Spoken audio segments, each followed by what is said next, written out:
Do it today. Overcome procrastination, improve productivity, and achieve more meaningful things. By DARIUS FOROUX. Part 1: Overcoming Procrastination. You cannot escape the responsibility of tomorrow by evading it today. Abraham Lincoln. Do it today, not tomorrow. Every time I put off a decision, hit the snooze button, skipped the gym, or didn't complete my tasks because I didn't feel like it, I always had an explanation for my continual procrastination. I told myself I was tired.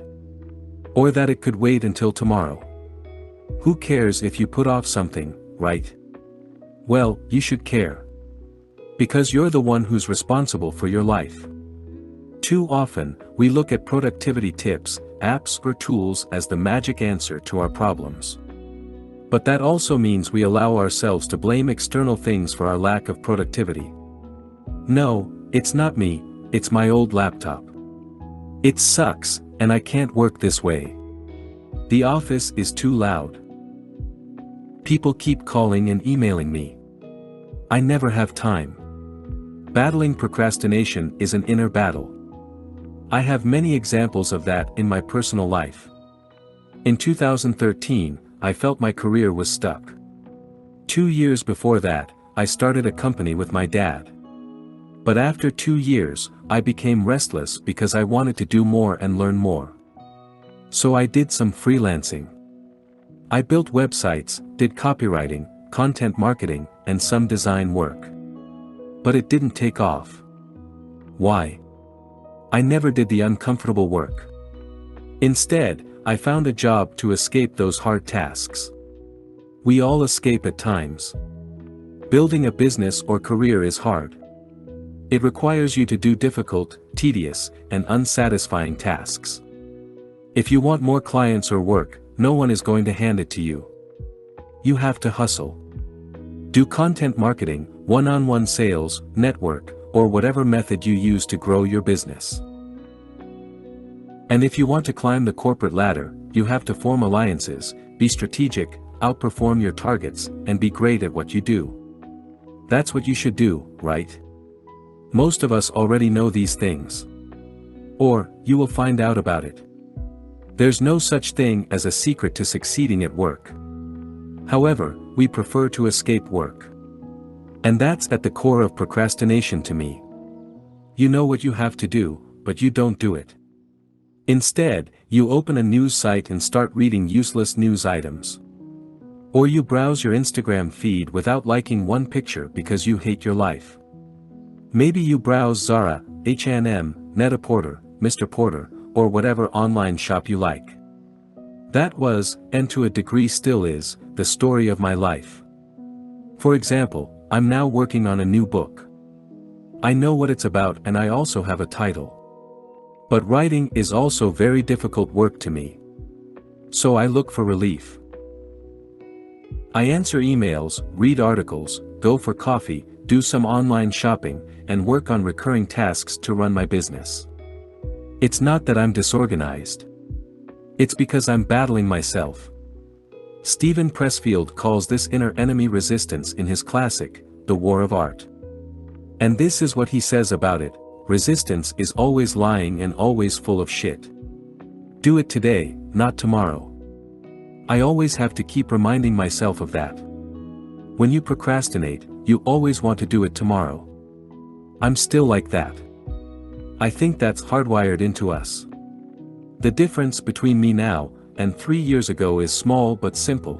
I rely on a system to live a productive, happy, and purposeful life. Back then I had no idea how to get things done. I always gave up quickly, felt stuck, unhappy, and frustrated. But now, I've found a way to overcome my challenges. Here's how I did it: I exercise my mental toughness every day. I used to neglect my brain. I was mentally weak, thought too much, and didn't rely on myself. It wasn't because I lacked skills. It was because I didn't trust in my ability to figure things out.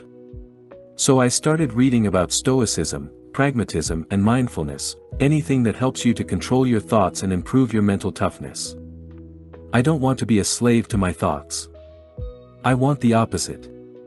I exercise my body every day. When I don't exercise, I'm restless, lack focus, energy, and confidence. By exercising my brain and body every day, I'm always war ready. I learned that overcoming procrastination starts before you fight the war. Soldiers don't go to war untrained either, right? Be in great shape, mentally and physically. Always. I have a set of daily habits that help me to be in control of my life. I journal, read, set daily priorities, and don't consume useless information. I also make sure I interact with my friends and family every day. Human contact is important. This keeps me grounded. I don't have high expectations of life. And I enjoy my days. I never look beyond that. I always have a list of small, but important, tasks that I have to complete. Let's take my new book for example. I often want to escape difficult things like actually sitting down and writing. So I tell myself today is not a good day. But every time I think that, I open my list of small tasks and work on one of those things today. I study and practice the science of persuasion to get my message across. My mentor taught me, you can be the best writer and teacher in the world, but if no one knows about it, you can't make an impact. The science of persuasion helps you to write better pitches, cover letters, website copy, emails, etc. Of course, it takes time to develop the foundation of this strategy. And there's a lot more to it. But it's not magic. However, it's also not easy to live a productive life. And it's definitely not about technology or hacks. It's about developing a sustainable system to build your life, career, and business on.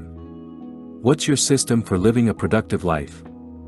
Whatever it is, work on it today. Not tomorrow.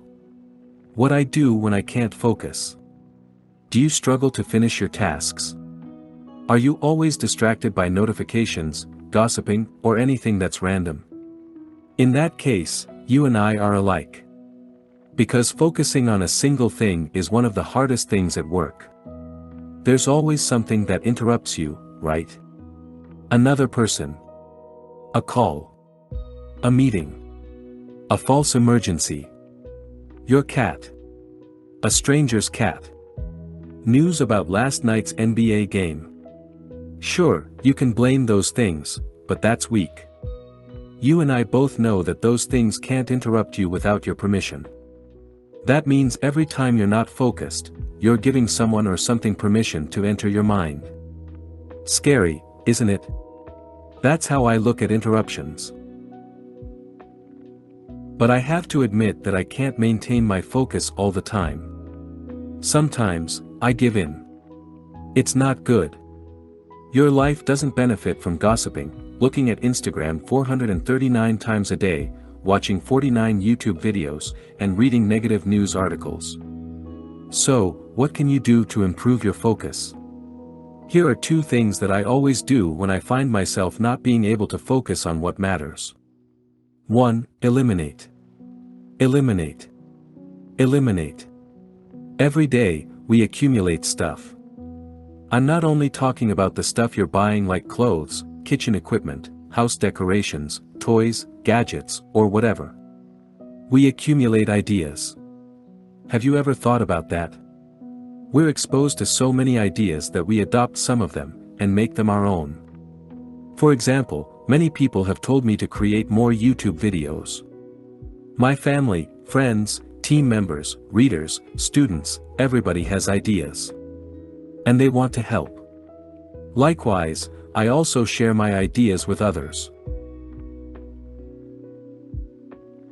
Ideas about how you can improve your life, career, business, or relationships. We all do it. And there's nothing wrong with that. It only becomes a problem if you don't filter the input you get from people. So after I heard from people that I should make YouTube videos, I thought to myself, hey, I should make YouTube videos. I've been thinking a lot about that for the past 6 months. And I also invested a lot of time in creating a strategy. What should my videos be about? Where should I record them? How should I edit them? What music should I use? I've been working on it a lot. And I recently published a video as well. The response was positive. There's only one problem: it consumes too much of my time and attention. As a consequence, I can spend less time on writing, podcasting, and creating new courses. And those are exactly the things that I want to do. I started a blog for a reason. I love to write, and I'm good at it. Therefore, the work is easier, compared to creating YouTube videos, which I'm not that good at. Plus, I thoroughly enjoy writing articles, books, and material for my online courses. When the work gets hard, I don't mind. But when I was working on YouTube videos, I got frustrated a lot. And again, my focus and work suffered from it. What did I do when I lacked focus? I asked myself this question: what things should I eliminate to make my life so simple that it's easy to focus? In this case, I stopped focusing on YouTube. Elimination is a key strategy that I use for many aspects of my life. We accumulate so much unnecessary baggage throughout the years that we consistently need to eliminate: ideas, projects, work, objects, and so forth. If you find yourself struggling to focus, try this strategy. Make your life so simple that it's a breeze to live. And let's be honest here. Who wants to live a life that's impossible?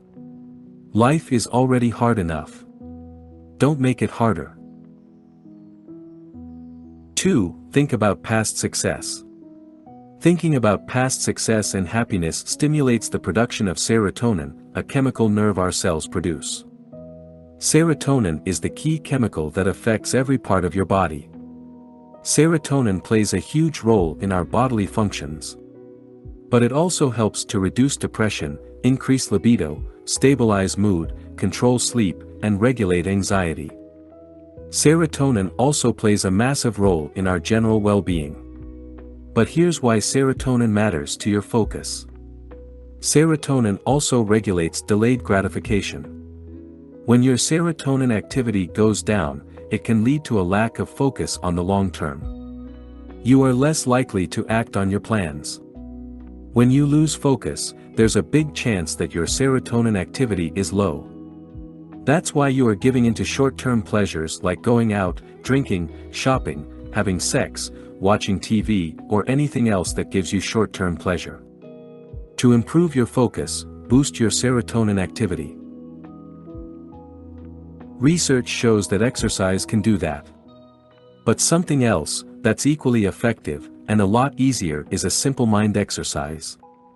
All you need to do is remember positive events that happened in the past.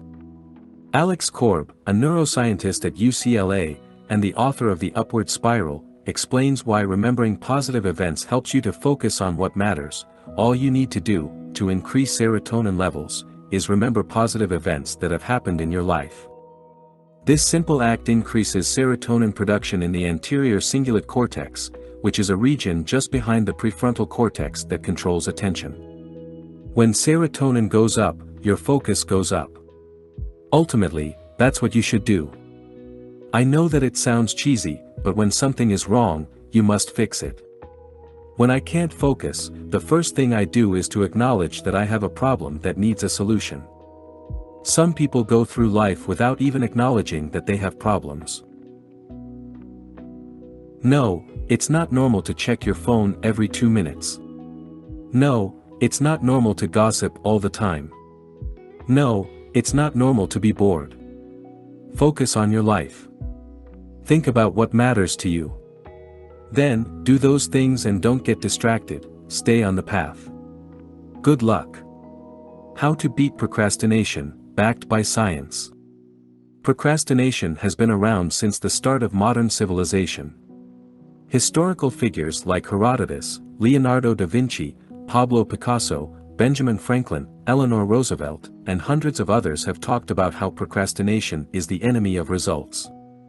One of my favorite quotes about procrastination is from Abraham Lincoln. You cannot escape the responsibility of tomorrow by evading it today. The funny thing about procrastination is that we all know that it's harmful. Who actually likes to procrastinate? No one enjoys doing that. Me neither. And yet, procrastination was the story of my life. When I was in college, every semester, this would happen. In the beginning of each semester, I was the coolest dude on the planet. Relaxing, going out, enjoying myself. Big time. I experienced no stress whatsoever. However, about a week before my exams, I would freak out. Dude, why didn't you begin earlier? I would tell myself. And what would follow is an ugly sight of me, with a bunch of Red Bull cans, locked up in my room, freaking out while I was studying. And research shows exactly that. When you procrastinate, you might feel better on the short term, but you will suffer in the long term. It doesn't really matter why you procrastinate. Some love the pressure of deadlines. Some are afraid to fail, so they put it off until the very last moment. One thing that all procrastinators have in common is that procrastination has a price. This highly cited study, published in the American Psychological Society Journal, by Diane Tice and Roy Baumeister, discusses the cost of procrastination. It is related to depression, irrational beliefs, low self-esteem, anxiety, stress. Procrastination is not innocent behavior. It's a sign of poor self-regulation. Researchers even compare procrastination to alcohol and drug abuse. It's serious. And I've experienced that for many years. The years after I got out of college were also a struggle in terms of starting and finishing work. Procrastination is a habit that just sneaks into your system. It's not something you can shake easily. Every time I had a business idea or wanted to start something, it went like this. Every time I had an idea or a goal, I would start, but along the way, things would go wrong. I went from start to total chaos. Distractions, other ideas, other opportunities, failure, negative self-talk, etc., would get in the way. And the results are always the same: you never get anything done. Beating procrastination. To me, the key finding from the study by Diane Tice and Roy Baumeister is this: the present evidence suggests that procrastinators enjoy themselves rather than working at assigned tasks, until the rising pressure of imminent deadlines forces them to get to work. In this view, procrastination may derive from a lack of self-regulation and hence a dependency on externally imposed forces to motivate work. Self-regulation, self-control, willpower, are all things that we overestimate. We think, yeah sure, I will write a novel in 3 weeks. In our minds, we're all geniuses and mentally strong. But when the work comes, we cop out. If you're a procrastinator, you can't help but delay work. And that's true for the small and big tasks. Sure, everybody fears to step outside of their comfort zone, that's why we call them comfort zones. It takes courage to make a bold move. But it sure doesn't take any courage to complete small tasks like paying bills, printing out something for your boss, doing taxes, etc. The truth is, procrastination has nothing to do with what you're trying to do, small or big. It can wait until later. It can always wait, right? For me, completing tasks went like this: there comes a moment between the start and end of a task. I call it the slope of procrastination, when you give in to one distraction. And that's exactly the moment you give up being productive. You start working on a task, you're excited, you're focused, but then, after some time, you think, let's read the news for a second. It always starts with just one thing. Then, you think, I might as well watch one episode of Game of Thrones. Then, a video on YouTube, and then another one. Then, a little bit of Instagram browsing. And so forth. It always ends with a bang: this is the last time I'm wasting my time. Yeah, right. Willpower doesn't work. Systems do. What you really need is a system for doing work. A lot of people shy away from routines, systems, and frameworks because they want to have freedom. I'm sorry to disappoint you, freedom is your enemy. The fact is that, if you want to get things done, you need rules. What are some things that research proved to be effective? Self-imposed deadlines. Accountability systems, commitment with friends, or a coach. Working/studying in intervals. Exercising 30 minutes a day. A healthy diet. Eliminating distractions. And most importantly, internal motivation. If you combine the right productivity tactics, you have a productivity system.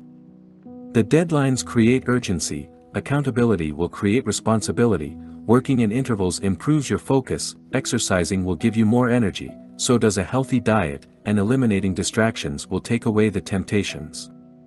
But there's no system that can help you if you don't have an inner drive. People overcomplicate that concept, but it's simple. Why do you do what you do? If you don't know, make something up. If you know why you're doing something, even the most annoying tasks become bearable. It will become a part of the bigger picture. So, instead of diving into work, take a step back, think about why you do what you do, and then rely on a system supports that. Not rocket science. Just science. How to stop wasting time and improve your personal effectiveness. The reason I research productivity is simple. I think that a productive life equals a happy life. Also, if you're more productive than average people, you'll advance faster in your career. You learn more. You do more. And eventually are rewarded more. And when I talk about productivity, I talk about being effective. Because productivity doesn't suggest that you get the right things done. It just means you get a lot of stuff done. But that's not what matters. Effectiveness, however, refers to getting the right things done. And if you want to do your job well, earn money, live a meaningful life, or learn skills, that is what matters the most. Otherwise, you just run around in circles. You might appear busy, but you won't achieve anything meaningful. In other words, it's easy to do useless work. Work that doesn't bring you closer to the outcomes you desire. Results matter the most. Practically, that means this: you might work for 50 hours a week, but if you don't experience any growth personally, emotionally, financially, you're not effective. People often ask me, where do I begin? To answer that question, I want to share one exercise that I teach in my productivity course, Procrastinate Zero. It's an exercise that I picked up from Peter Drucker's The Effective Executive. To me, Drucker is the first and best thinker when it comes to effectiveness for knowledge workers. Many of the books, articles, productivity tools, and productivity apps you see these days are all in a way influenced by Drucker, who essentially invented the term personal effectiveness. What you will find next is a simple exercise from The Effective Executive, which I modified slightly to make it easier, that you can apply to become more effective yourself. Step 1, know thy time. I often hear people saying, I don't know what's wrong with me. I keep procrastinating.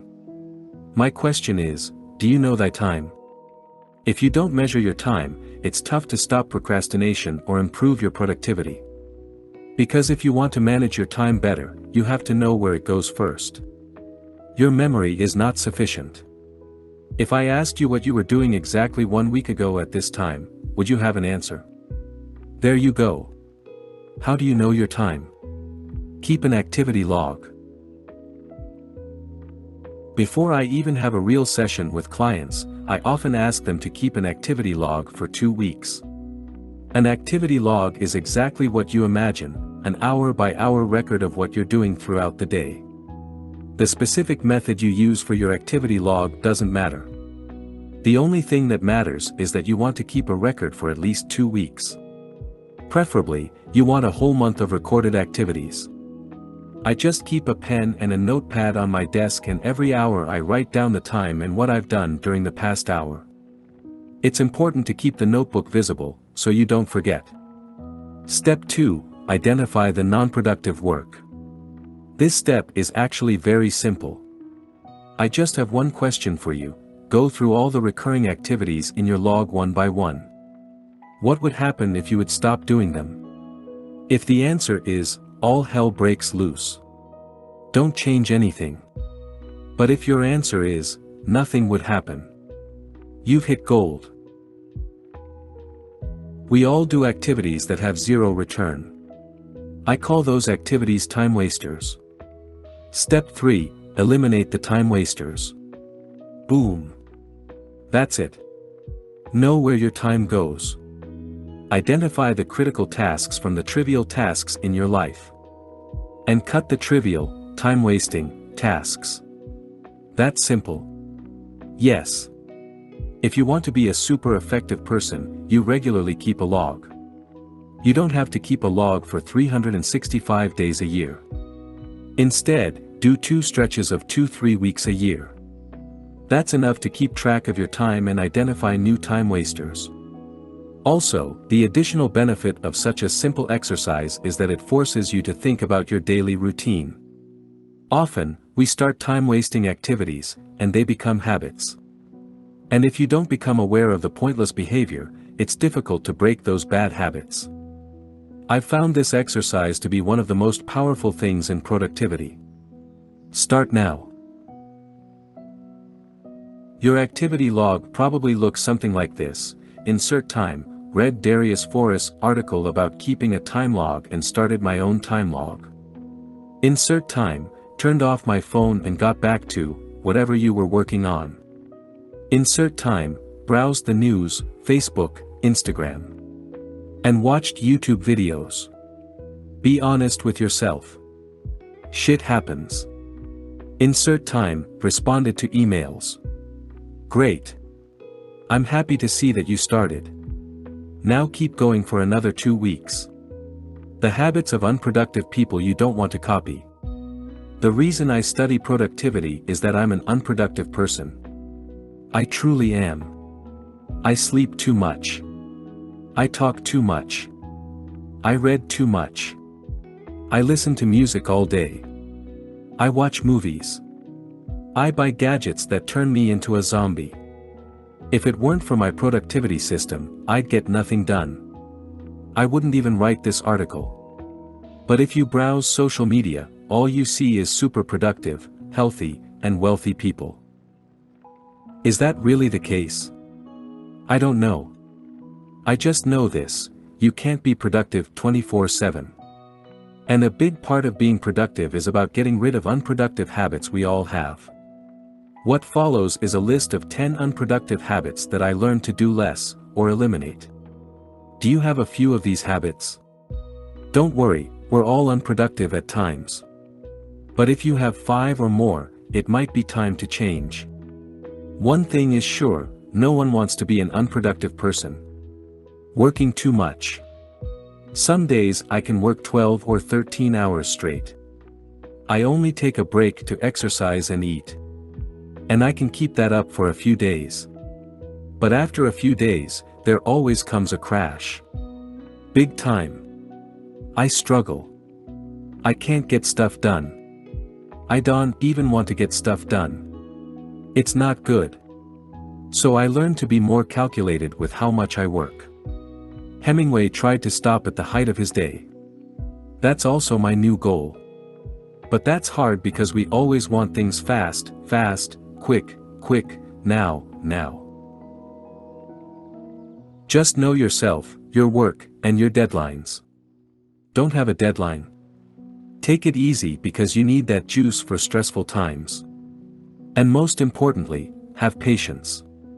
Worrying too much. What if I go broke? What if I lose my job? What if she doesn't love me? What if I get cancer? What if this plane crashes? What if I lose my sight? What if I... You got your head so far in the sand like an ostrich that you can't see how self-absorbed that way of thinking is. It's always about me. I know all about it. The above examples are all from my personal life. I used to be the king of the what-if game. But here's the thing, you're not going to die right this second. Get over yourself. Stop worrying. And do something useful. I know, it's not that simple, but still, you can learn how to stop worrying. Being stubborn. We deal with people all the time. Do you ever think, why should I listen to this guy? Or, what does she know? I don't know. Maybe more than you do. We just don't know until we listen to others. But if you always think you're the best in the world, you never give people a chance. I think everyone is stubborn. Some are extreme, and some are just a little stubborn. I must say, stubbornness is also a good trait. It's good to be deaf to critics and not about care what people think. But being stubborn in relationships is plain frustrating. That kind of stubbornness is not good. And it just so happens to be that life is based on relationships. And your career too. So when you refuse to work with others, you're sabotaging everyone else that's involved. Just remember that. I try to remind myself often that stubbornness can be bad. But sometimes it's so bad I don't even listen to myself. But I keep trying. Checking things. What are you doing? I was just checking Facebook. What are you checking? Email. TMZ. CNN. NBA. NFL. Instagram. Twitter. Snapchat. Checking is not a useful thing. It might be a verb, but it's not a real action. When I started blogging, I always checked my stats for no reason. Then I thought, what's the outcome of checking? Nothing. You just consume information. I try to keep my checking at a minimum. That's why I deleted all news and social media apps on my phone. I don't even have email on my phone. Otherwise, I check it all the time. I don't want that. I only want to check my email when I have time to answer emails. Checking is a habit that you can never fully eliminate. I still follow the NBA because I like it. Pick only one or two checking vices you actually like. Eliminate the rest.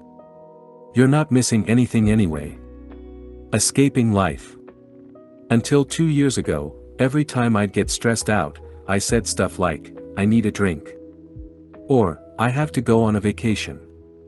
And when I had issues at work or in my relationship that became too much to handle, I preferred to pretend they didn't exist. Sometimes I would take some time to talk about it. But there are always deeper issues at play. Back then I didn't like my job, relationship, and the city I lived in. I basically didn't like my life. Did I change it? Nope. I always tried to escape my issues. Escaping problems gives you some stamina to face your shitty life again.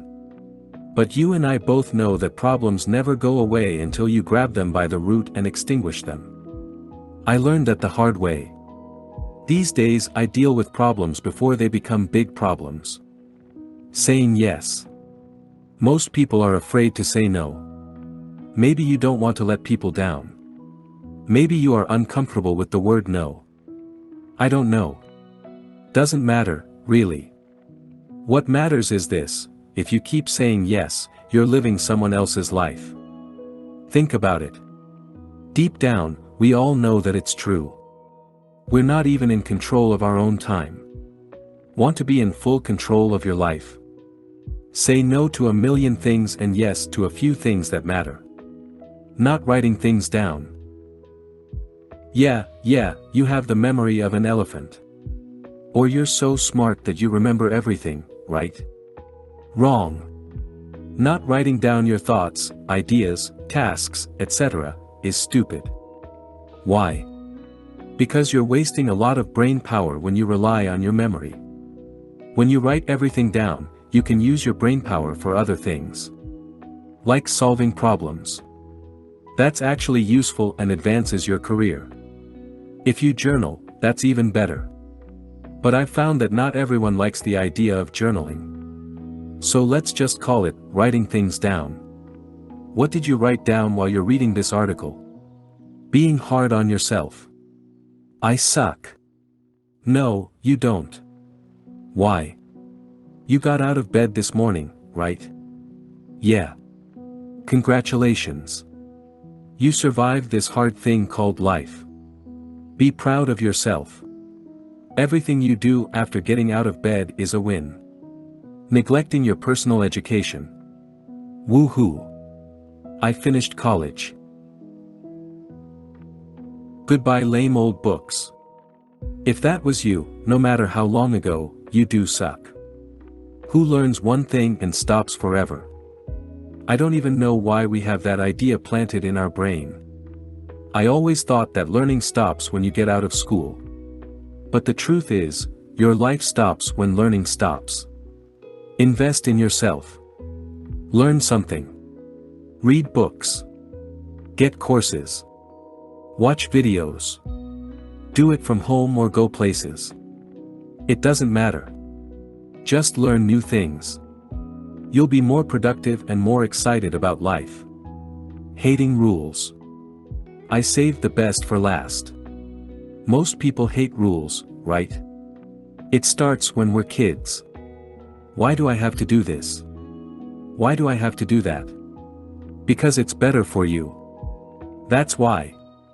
You weird kid, but when we're adults, we don't have to follow the rules, other than actual rules set by the government, but you get what I'm talking about.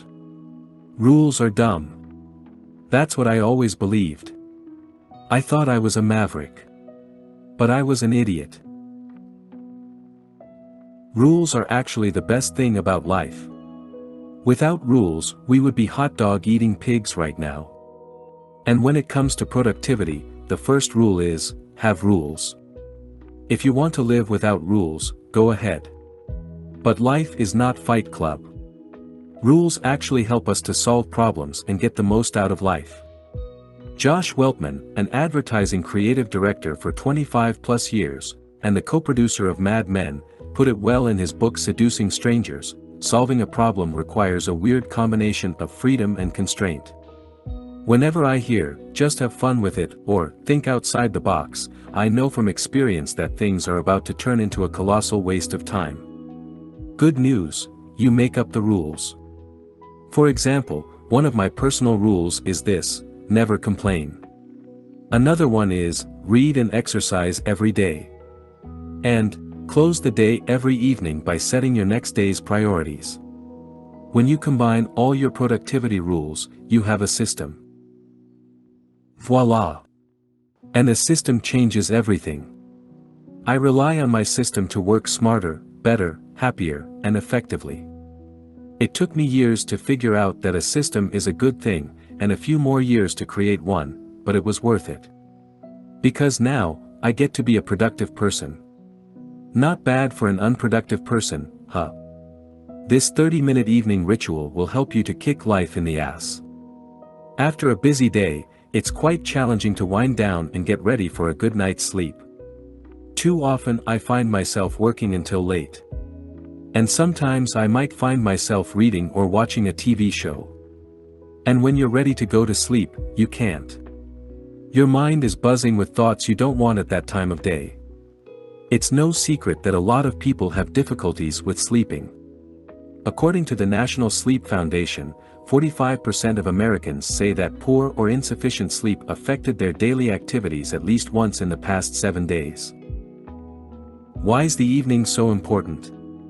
Well, you might have a perfect morning ritual, a fully planned calendar, and the intention to crush your day, but if you lack the energy, you're not doing anything productive.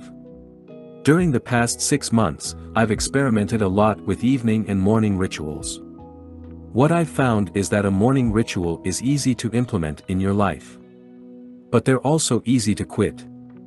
When we wake up tired, we often fall back on our, not helpful, habits. End result? You lose, and life wins. You end up not focused, out of control, agitated, and just not happy overall. That's why I've created an evening ritual that helps me to get ready for some well-deserved rest. We all know it, get 7 to 9 hours of sleep. But too often life gets in the way, and we don't follow common sense. But with the following evening ritual, I've found a good way to bring more consistency in my evenings, and therefore, my life. From minute 0 to minute 10, close the day. Every evening I take 10 minutes to journal about my day. In a few sentences, I write about what I've accomplished, what I've learned, and anything that's worth remembering. That simple exercise helps me to, 1. Remember what I did, sounds stupid, but we forget most things we do. 2. Review my progress and see whether I'm doing all the things that I should be doing, like reading, working out, spending time with my family, writing, talking to people I work with. I've learned this exercise from Jim Rohn. He says, at the end of each day, you should play back the tapes of your performance. The results should either applaud you or prod you. It's simple, close the day before you start a new day. Also, close every week before you start a new week. Similar for every month, and every year. Sounds simple, right? It's one of those simple ideas that have a huge impact on your life. From minute 10 to minute 20, review tomorrow's calendar. This is essential. When you wake up, you want to know exactly what your day is about. Do you have any important meetings or calls? Deadlines, maybe? What do you have to get done? When are you working out? Do you have any pressing items on your agenda? When are you dealing with them? This simple exercise takes away almost all stress and anxiety I have. Most anxiety comes from unsolved problems. And often, we worry about problems that are not real. But when you say to yourself, I'm going to work on problem X from 10 a.m. until 11 a.m., you can relax. Also, there's nothing you can do late in the evening. Just go to bed, already. Leave the problem solving for tomorrow when your brain is fresh. From minute 20 to minute 25, prepare your outfit. Oh, you're so vain. No, I don't want to unnecessarily stress my brain. Look, your brain is a muscle. And after a certain amount of decisions, your brain runs out of juice. And that means the quality of your decisions will decrease. That's called decision fatigue. But I'm not worried about that in the evening because I'm headed to bed so my brain can recharge. A few extra decisions won't hurt. However, those few extra decisions will hurt your productivity if you think about your outfit in the morning. So why not prepare your outfit so you don't have to use your precious brainpower in the morning? From minute 25 till minute 30, visualize. Because I've gone through my calendar earlier, I know what my day will look like. Next up, visualize the next day in detail. Charles Duhigg talks about this exercise in his new book Smarter, Faster, Better. Duhigg writes about how the most productive people visualize their days with more specificity than the rest of us. I prefer to do this exercise in the evening because when I wake up in the morning, I still remember what I've visualized. The result is, no more snoozing. You won't believe how much I would hit the snooze button in the past. In fact, I would snooze so often that the alarm on my phone would just give up. The hardcore snoozers know what I'm talking about. Hit snooze so often, and you win. The opposite is true. Snoozing is for losers. But I'm not losing anymore because of this 30-minute evening ritual. As a result, I go to sleep without stress, and I wake up with focus. I exactly know what I have to do to turn the day into a success. And that's what I want to achieve with this ritual. 30 minutes of your evening sounds like a pretty good ROI if you want to improve your life. So give it a try tonight and find out for yourself. But don't be surprised if you wake up tomorrow morning ready to kick life in the ass. Why disconnecting from the internet improves your focus? Modern life is pretty good. You're always connected to the internet, inside your home, and outside of it. With your smartphone, you have the world at your fingertips. Sounds great, right? Not. Most people don't use technology but are rather used by technology. Apps, games, videos, articles, commercials, TV shows, are all designed to keep your attention. So without you knowing it, you waste countless of hours every single week. Your attention is all over the place, but not at the right place. To be everywhere is to be nowhere. Seneca. Why do you think Netflix automatically starts the next episode in 3, 2, 1 seconds? When that happens, you think, screw it, let's watch another episode. The same goes for YouTube. Why do you think their suggestions are so good? They keep you locked in. And this applies to all content. There is always a next video, episode, article, game, round, movie, you name it. Funnily enough, most people who read these type of articles know that a lack of focus is bad. And in recent years, a large number of research papers and books have appeared about the harmful effects of distractions. Specifically, research shows that distractions are associated with more stress and higher frustration, time pressure, and effort. Doing focused work is hard. We're always distracted. And it's not your fault. Most technology taps into your lizard brain and locks you in, it turns you into a consumer. So don't even think about resisting the internet or technology. I bet you've tried it in the past. I'm never going to browse mindlessly for hours. Yeah, right. What will work? Recently, I wrote about how I beat procrastination by creating a system. Well, one of the most critical parts of that system is this: disconnect from the internet. And there's only one reason to do that: too much of anything is a bad thing. Even good things. Too much exercise.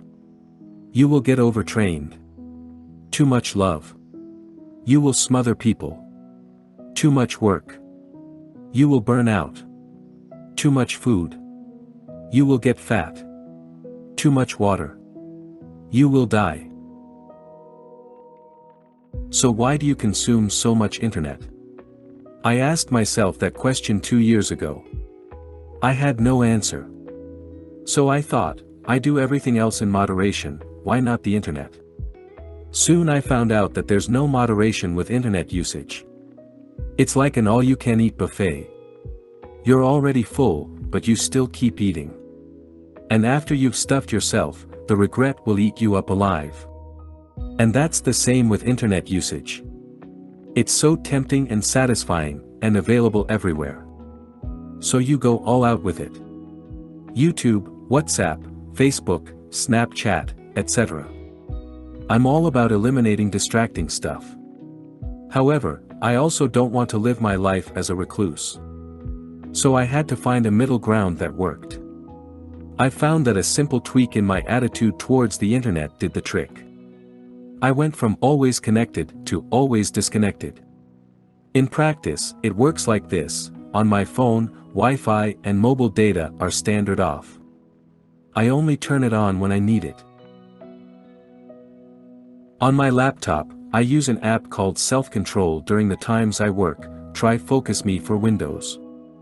The app blocks distracting sites.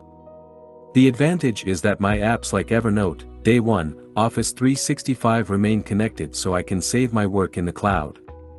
Always connected isn't a good thing for your focus and productivity. It's the same as going to the gym, or having dinner, or having a romantic evening with your partner. You don't do those things for 24 hours a day. You do them for 30 minutes, an hour, or a few hours.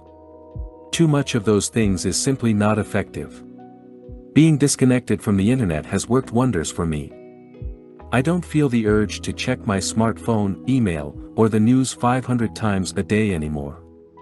And after a while, you feel like you're not missing out on anything. That brings a sense of calmness to your life. I also get more out of my days. I achieved more things than ever, feel less distracted, and have more time to spend on the things that make me happy. At the end of the day, the internet is just a tool. However, some of us think it's everything. But I'm pretty confident that, in years from now, I will not look back and regret that I didn't spend enough time on the internet. Can you imagine?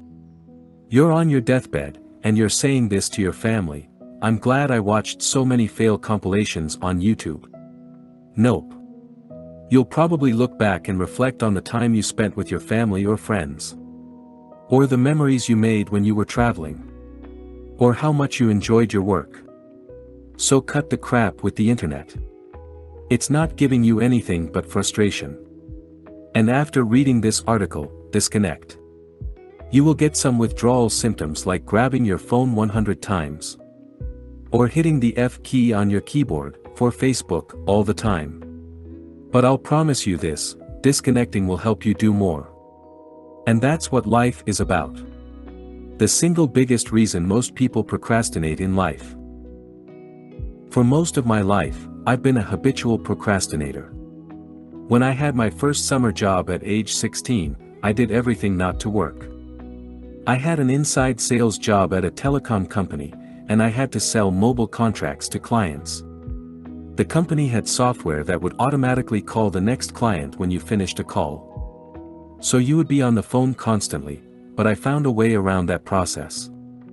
After every call, you had to log your activity on the system. Things like, client is interested, but has to discuss it with her grandson. Yes, I sold to a lot of elderly people, not proud of it. As a professional procrastinator, I took a lot of time to craft a lengthy summary of the call.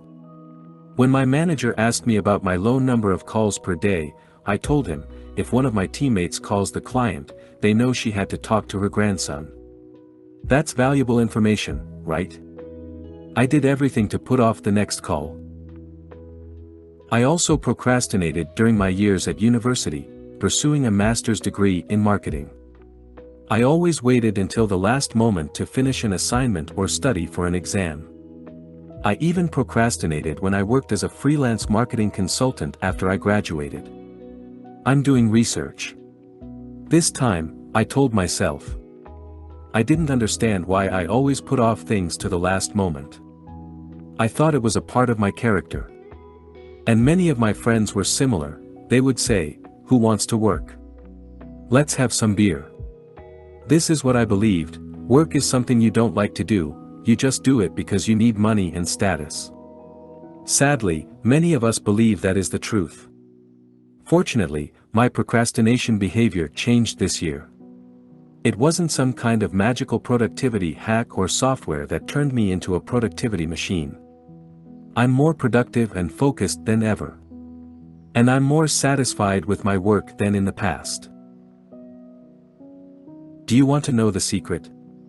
I'm finally doing something that I love. That's it. Work is not bad at all. I love to write, that's why I do it 7 days a week.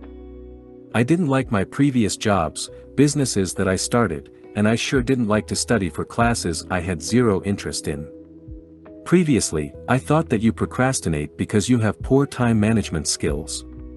That's why I've tried every productivity hack, system, or software, but they are all useless when you compare it to doing meaningful work. Do you want to get stuff done? Do stuff that matters. Productivity hacks get a lot of attention. And very often, people present with time management tips as a solution. In a way, time management reminds me of speed reading. Many of us want to speed read to finish more books in less time. But why? I enjoy reading. I don't want to spend less, but more time on reading. It seems like we want to skip the actual work and only focus on the outcome. It's like Ryan Holiday, author of The Obstacle is the Way, says in his article about speed reading. If you find yourself wanting to speed up the reading process on a particular book, you may want to ask yourself, is this book any good? Life is too short to read books you don't enjoy reading. I think you can apply Ryan's quote to your life and career as well. Life is too short to do work you don't enjoy. No matter how many productivity hacks you try, you won't produce more if you're not passionate about what you do. If you find yourself regularly procrastinating, you may want to ask yourself, am I passionate about my work? If the answer is no, you know what you have to do. Find something that you are so passionate about that you don't want to procrastinate for 1 second. We all know that time is finite, so why not behave accordingly? If you know that you have limited time on this planet, why waste it? We all sorely complain of the shortness of time, and yet have much more than we know what to do with. Our lives are either spent in doing nothing at all, or in doing nothing to the purpose, or in doing nothing that we ought to do. We are always complaining that our days are few, and acting as though there would be no end of them. Lucius Aeneas Seneca. I'm a believer of, do what you're passionate about, but I'm also a believer of, do what you're good at. The sweet spot is right in the middle, a job that you love, and are also good at. Ramit Sethi, author of I Will Teach You to Be Rich, says that work and passion go both ways. He says that when we get really good at our job, we often become passionate about it. I'm not saying that productivity tips are useless. In fact, I've written about productivity tips that improved my output. What I am saying is that the best solution for procrastination is doing meaningful work.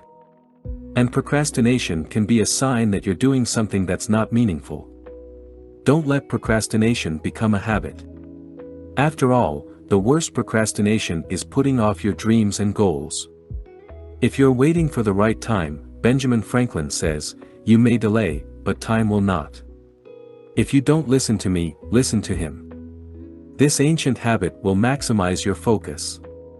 Ever since I was little, I worried about many things. My favorite topics were money, health, and my future. What's your favorite topic to worry about? And don't tell me you never worry or fear nothing.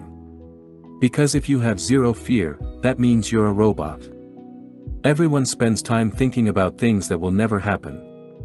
Because that's what fear is. Michel de Montaigne, the 16th century philosopher, said it best. My life has been full of terrible misfortunes, most of which never happened. We all know that fear is meant to save us from trouble. But in the modern world, that's simply not true anymore. These days, fear is only something that occupies your mind. Our thoughts are so cluttered with fear, worry, and stress, that we can't focus on our goals. In my personal experience, living a full life has nothing to do with the resources or opportunities you have. It's about knowing what you want, and also knowing how you can get it. That's why you need to be focused every day. Without work, no goal will ever be achieved. That's why I want to share one ancient habit that stood the test of time. This habit has proved itself over and over again. The power of having a mantra.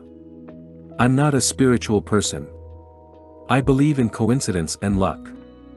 I also don't believe in some kind of spiritual energy that we can't see.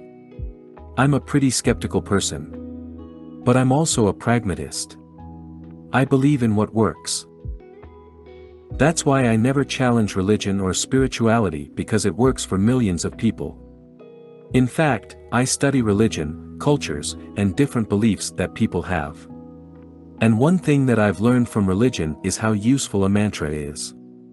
Most of us have heard about it, but few of us have one or, let alone, actively practice it. What is a mantra, anyway? A good definition I found online is this: a mantra is a sacred utterance, a numinous sound, a syllable, word or phonemes, or group of words in Sanskrit believed by practitioners to have psychological and spiritual powers. Mantras exist, in some shape or form, for centuries. You can find them in Hinduism, Buddhism, Taoism, and Christianity. I've learned that people from all over the world use a mantra to overcome fear and improve their focus.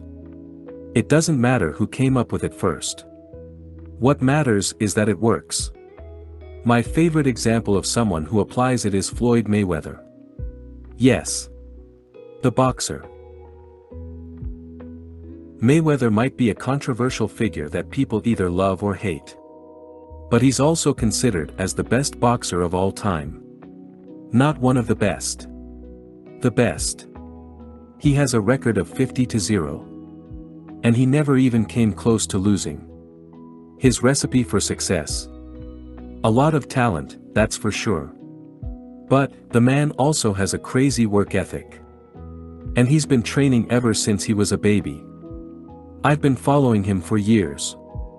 I don't care about his cars or money. I watch his training videos to see whether I can learn something that I can apply to my own life. A person with those kinds of results must do things right. You can't deny that.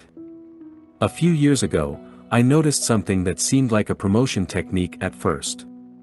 Mayweather often repeated the same phrase. Hard work. Dedication.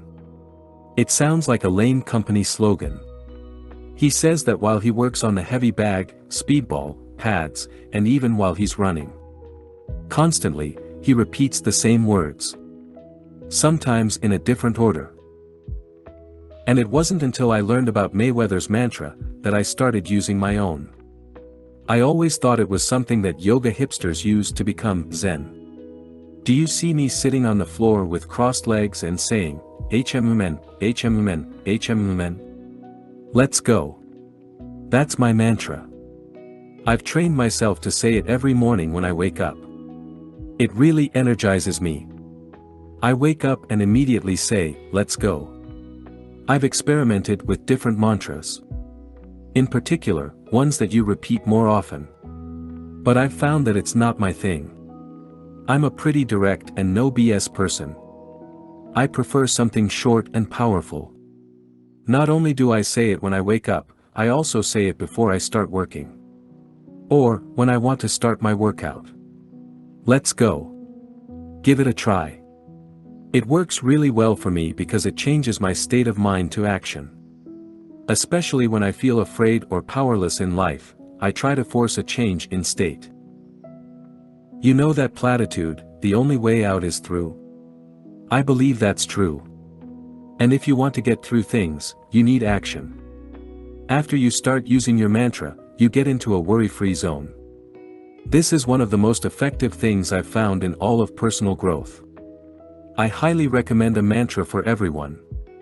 All you need to do is pick a slogan that helps you to get focused, and that changes your state. Give it a try now. But I don't believe it. Pessimists say, just saying 3 words won't help you with real problems. To those people I say, what will help? Drowning in your own misery? Being paralyzed? Never taking action? Complaining? Feeling bitter about life? Never. We all know that life's too short to spend worrying about things that will never happen. And if something bad does happen to you, do something about it. How to focus better: manage your attention, not your time. How many minutes of undisturbed work do you get done on an average day? 10, 20, maybe 50 minutes. If you think that sounds low, just examine your life. Most of us can't go undisturbed for more than 10 minutes. We're all so connected that it becomes impossible to find time to focus on yourself and your work. Some of us get hundreds of notifications and messages per day. You find yourself answering a WhatsApp message here, an email there, talk to a friend, and then talk to a colleague on Slack. Most people's days consist of answering to notifications. In a way, you're held captive by others. So no wonder that many of us ask, how do I focus better? When new subscribers join my newsletter, I always ask them about their challenges. And the majority who answers mentions something that's related to focus. In fact, when I did a survey on my newsletter last year, 28% said that their biggest challenge is related to focus and time management. Here are just 2 examples of what readers mentioned to me. My number 1 challenge in life and career is trying to stay focused on my tasks. My mind always starts drifting to trivial things when I'm at work. My biggest challenge is, how can we define what to really focus on? These questions have been on my mind in the past too. And you know what I found? Distractions are not some 21st century first world problems. Distractions have always been a part of life.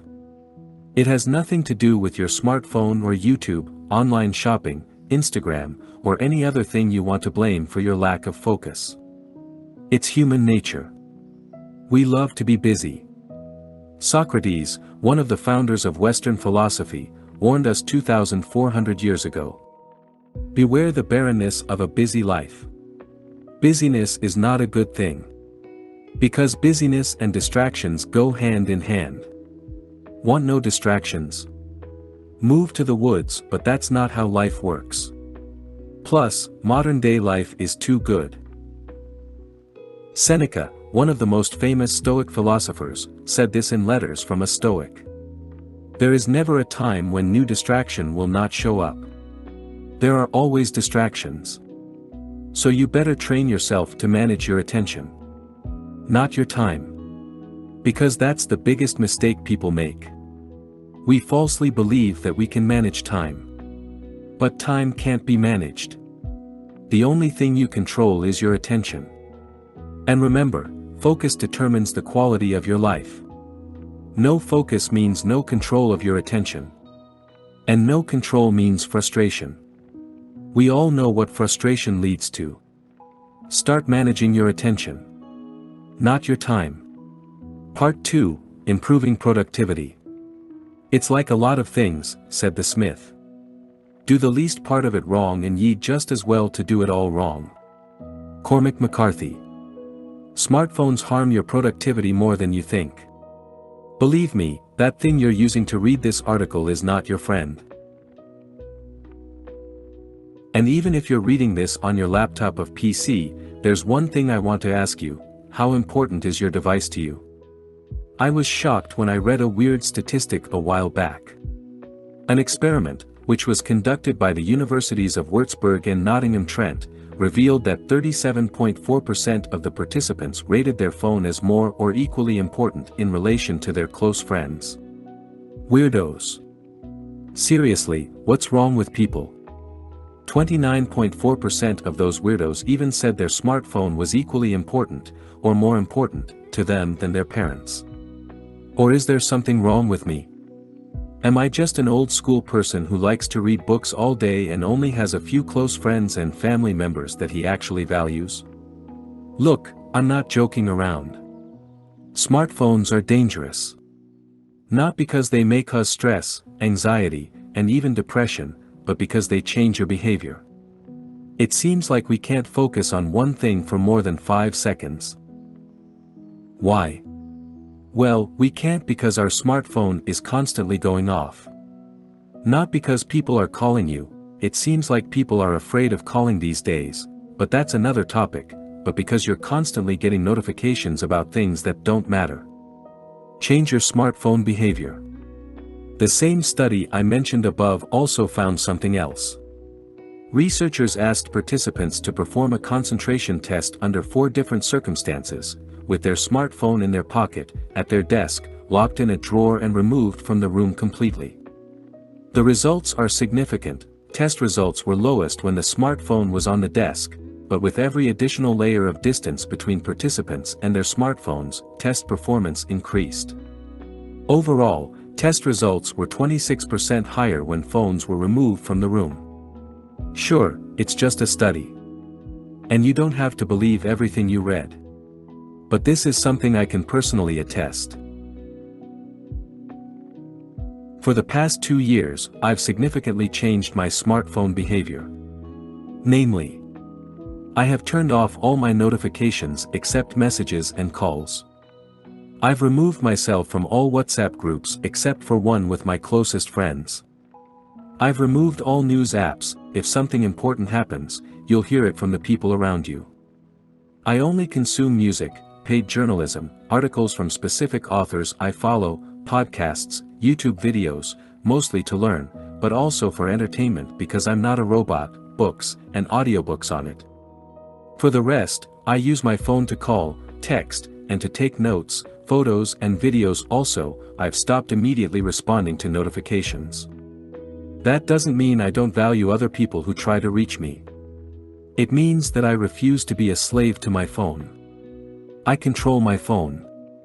For most of us, it's the other way around. In the past, Facebook, Instagram, Apple, Google, etc., all controlled my mind. Obviously, they still do because the only way to escape those idiots is to cut yourself off and run to the woods. That's not realistic. I like my phone. But I don't need it. The results have been great since I started using my smartphone in the above way. During the past 2 years, I got more things done than ever. And I still have time to work out daily, hang out with my friends, have dinner with my family, and spend time with my lady friend. You and I both have the same 24 hours at our disposal. The difference maker is how you spend those 1,440 minutes each day. To be honest, I think I still have much to improve about my effectiveness. No one reaches peak productivity. Nor is it important to be the most productive person in the world. How you want to spend your time is your business. But please don't tell me you don't want to be 26% more productive by just changing one unimportant thing in your life, your smartphone behavior. And if you wonder why not more people telling you to get rid of that thing, realize that they are trying to get to your wallet. Also, social media people who claim that they run their business with their smartphone are doing the exact same thing. They need you to consume their content, on, you guessed it, your smartphone.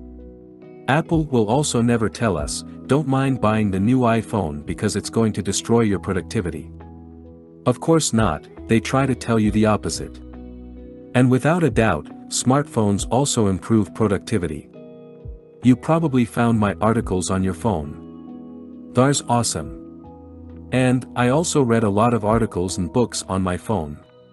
But you and I use the device to learn something, which is always a good thing. People who make phones and apps are smarter than us.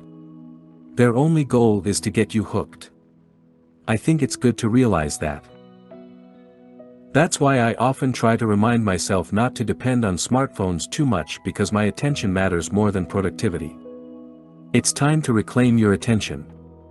And thereby, reclaim your life. It's worth it. How perfectionism is destroying your productivity. Do you always worry that you didn't do a good job? Do you always question your work and your actions? Are you afraid of admitting your mistakes? Does rejection make you feel like shit? If so, you're in great danger. I'm not a perfectionist myself. At least, that's what I try to tell myself. I bet that you try to tell yourself that as well. In fact, the people who don't admit it are the worst. But here's the thing, if you're a perfectionist, you're just a procrastinator with a mask. It's no different from someone who's lazy and does nothing at all. Don't believe me? Let's take a look. A perfectionist always waits for the right moment.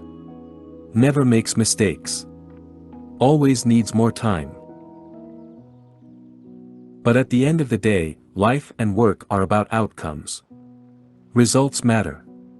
And if you're a perfectionist, you might get the outcome someday. But the question is, when? And, at what cost? Research specifically shows that perfectionism is closely related to depression and low self-esteem. Perfectionists are their own devils. Jack Kirby. Is the price of perfectionism really worth it? I found that perfectionism is just another form of procrastination. When you constantly worry about making mistakes, doubt creeps in your mind. And that causes indecision. There are two types of perfectionists. One, the one that never starts. You want to achieve something, but you immediately start doubting yourself. You think, I don't think I can do it. So you never start. Two, the one that starts but has too high standards. You set a goal. You work hard, maybe too hard. But you've set your goals so high, that you're always failing yourself.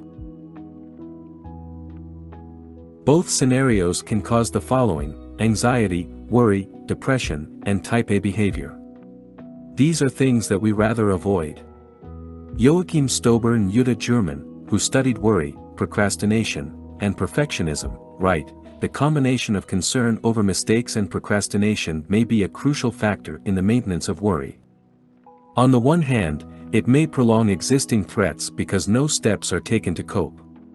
On the other hand, it may increase existing threats or even produce additional threats because initially solvable problems will pile up, thus creating an overload of problems that may finally be insoluble. And that feeling of being helpless is the biggest pitfall for us. Because what do we do when we feel helpless? Exactly, we give up. Just look at the studies about learned helplessness. However, perfectionism is not always bad. In fact, some studies suggest perfectionism is related to greater achievement. But that's not the question here. Of course, when you set higher goals and if you have higher standards, you achieve more. Without a doubt, perfectionistic tendencies can be a good thing. But as we all know, achieving goals is not the only thing in life. It's more about how we reach our goals and aspirations. How can we beat the nasty side of procrastination and perfectionism?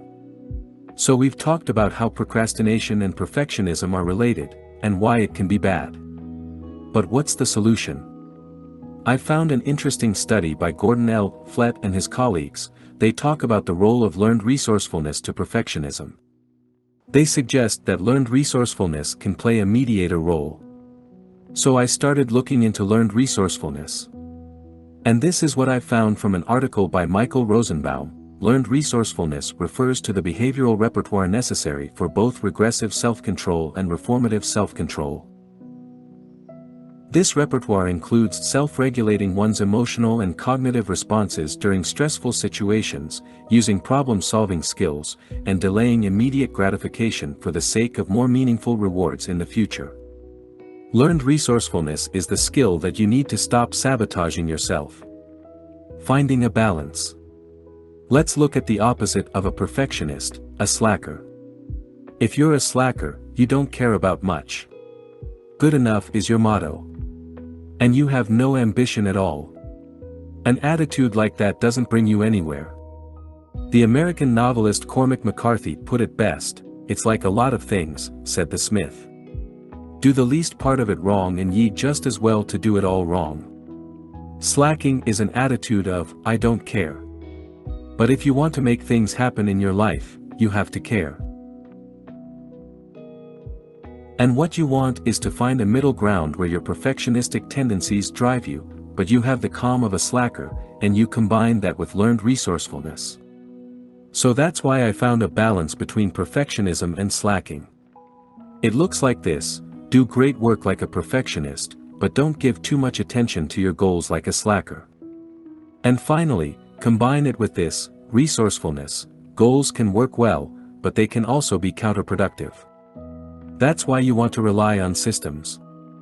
And when shit hits the fan, use your problem-solving skills to figure things out. To me, that's the sweet spot.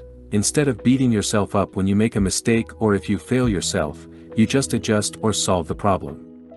Avoid the perfectionist's favorite sentence, "OMG, this is the worst thing ever." Also avoid the slacker's favorite sentence, "I don't care." But instead, you say, "I've got this." So what's your current challenge? Actually, I don't even have to ask, you've got this. How to read 100 books a year. Does your reading list keep growing? Did you buy books that you've never read? It might be time to cross more books from your list this year than ever. If you're reading less than you want, you're not the only one. 1 year ago I looked at my Goodreads page and noticed that I had read only 5 books in 2014. That realization frustrated me. I love books, but since I graduated college in 2011, I've been reading fewer books every single year. My work and life got in the way of reading as much as I wanted. Why read 100 books in a year? You read because you want to learn from other people's experience.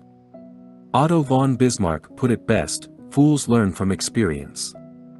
I prefer to learn from the experience of others. If you want to get anywhere in this world, you need to educate yourself, and to educate yourself you need to read a lot. Here's how to do it. 1. Buy in bulk.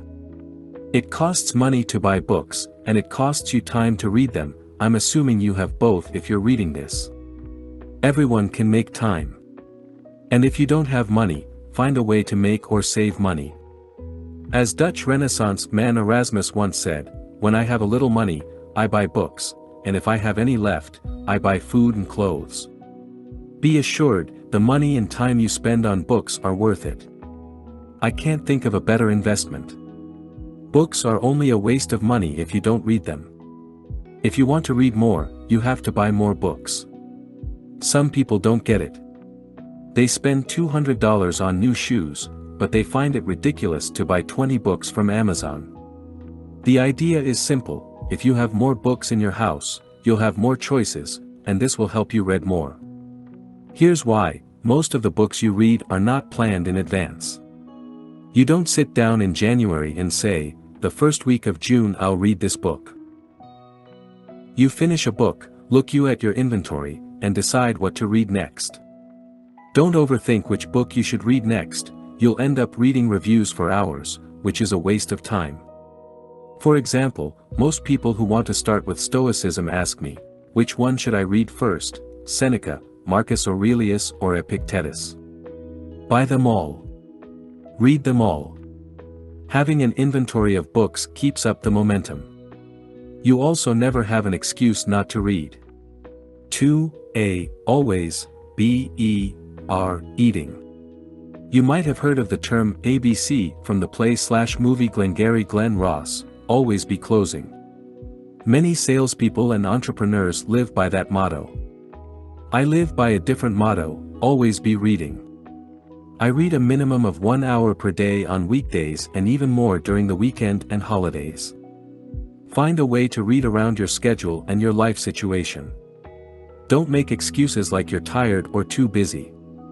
Always be reading means that you read on the train. Read while you're breastfeeding your baby. Read while you're eating. Read at the doctor's office. Read at work. And most importantly, read while everyone else is wasting their time watching the news or checking Facebook for the 113th time that day. If you do that, you'll read more than 100 books in a year. Here's how. Most people read 50 pages an hour. If you read 10 hours a week, you'll read 26,000 pages a year. Let's say the average book you read is 250 pages. In this scenario, you'll read 104 books in a year. With that pace, even if you take a 2-week break, you'll read at least 100 books in a year. That's a good return on your time investment. What's the ROI of reading the news? I don't know exactly, but it must be negative. 3. Read relevant books only. Have you ever read a book that's supposedly amazing and you don't get it? I wouldn't go as far as saying that any book sucks because people spend a lot of time writing and editing a book. But not all books are for everyone. A book might be a bestseller, but maybe you can't stand the writing.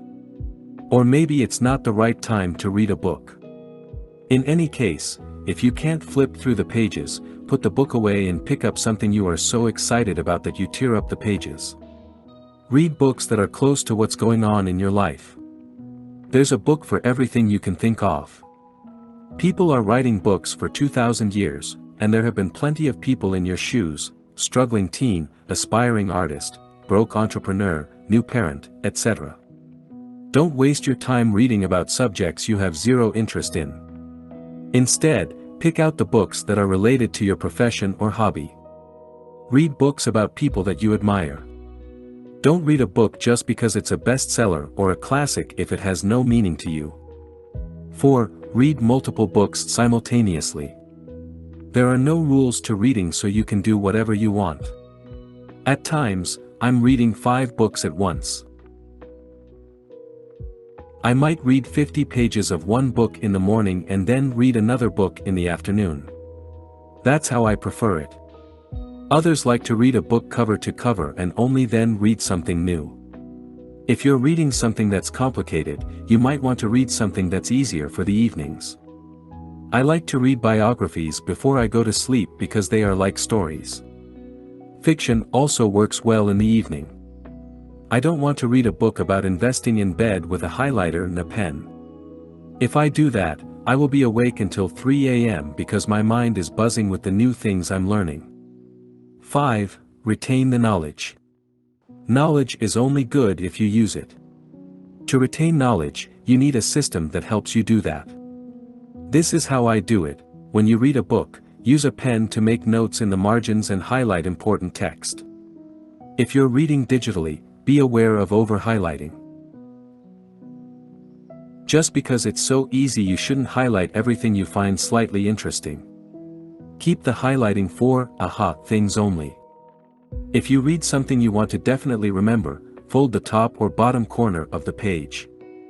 For digital readers, take a picture and store it in a note-taking app you prefer. When you finish the book, go back to the pages with the folds and skim your notes. Write down, use your note-taking software or physical notebook, in your own words what the book is about and what advice the author is giving. Copy the quotes that stand out the most to you.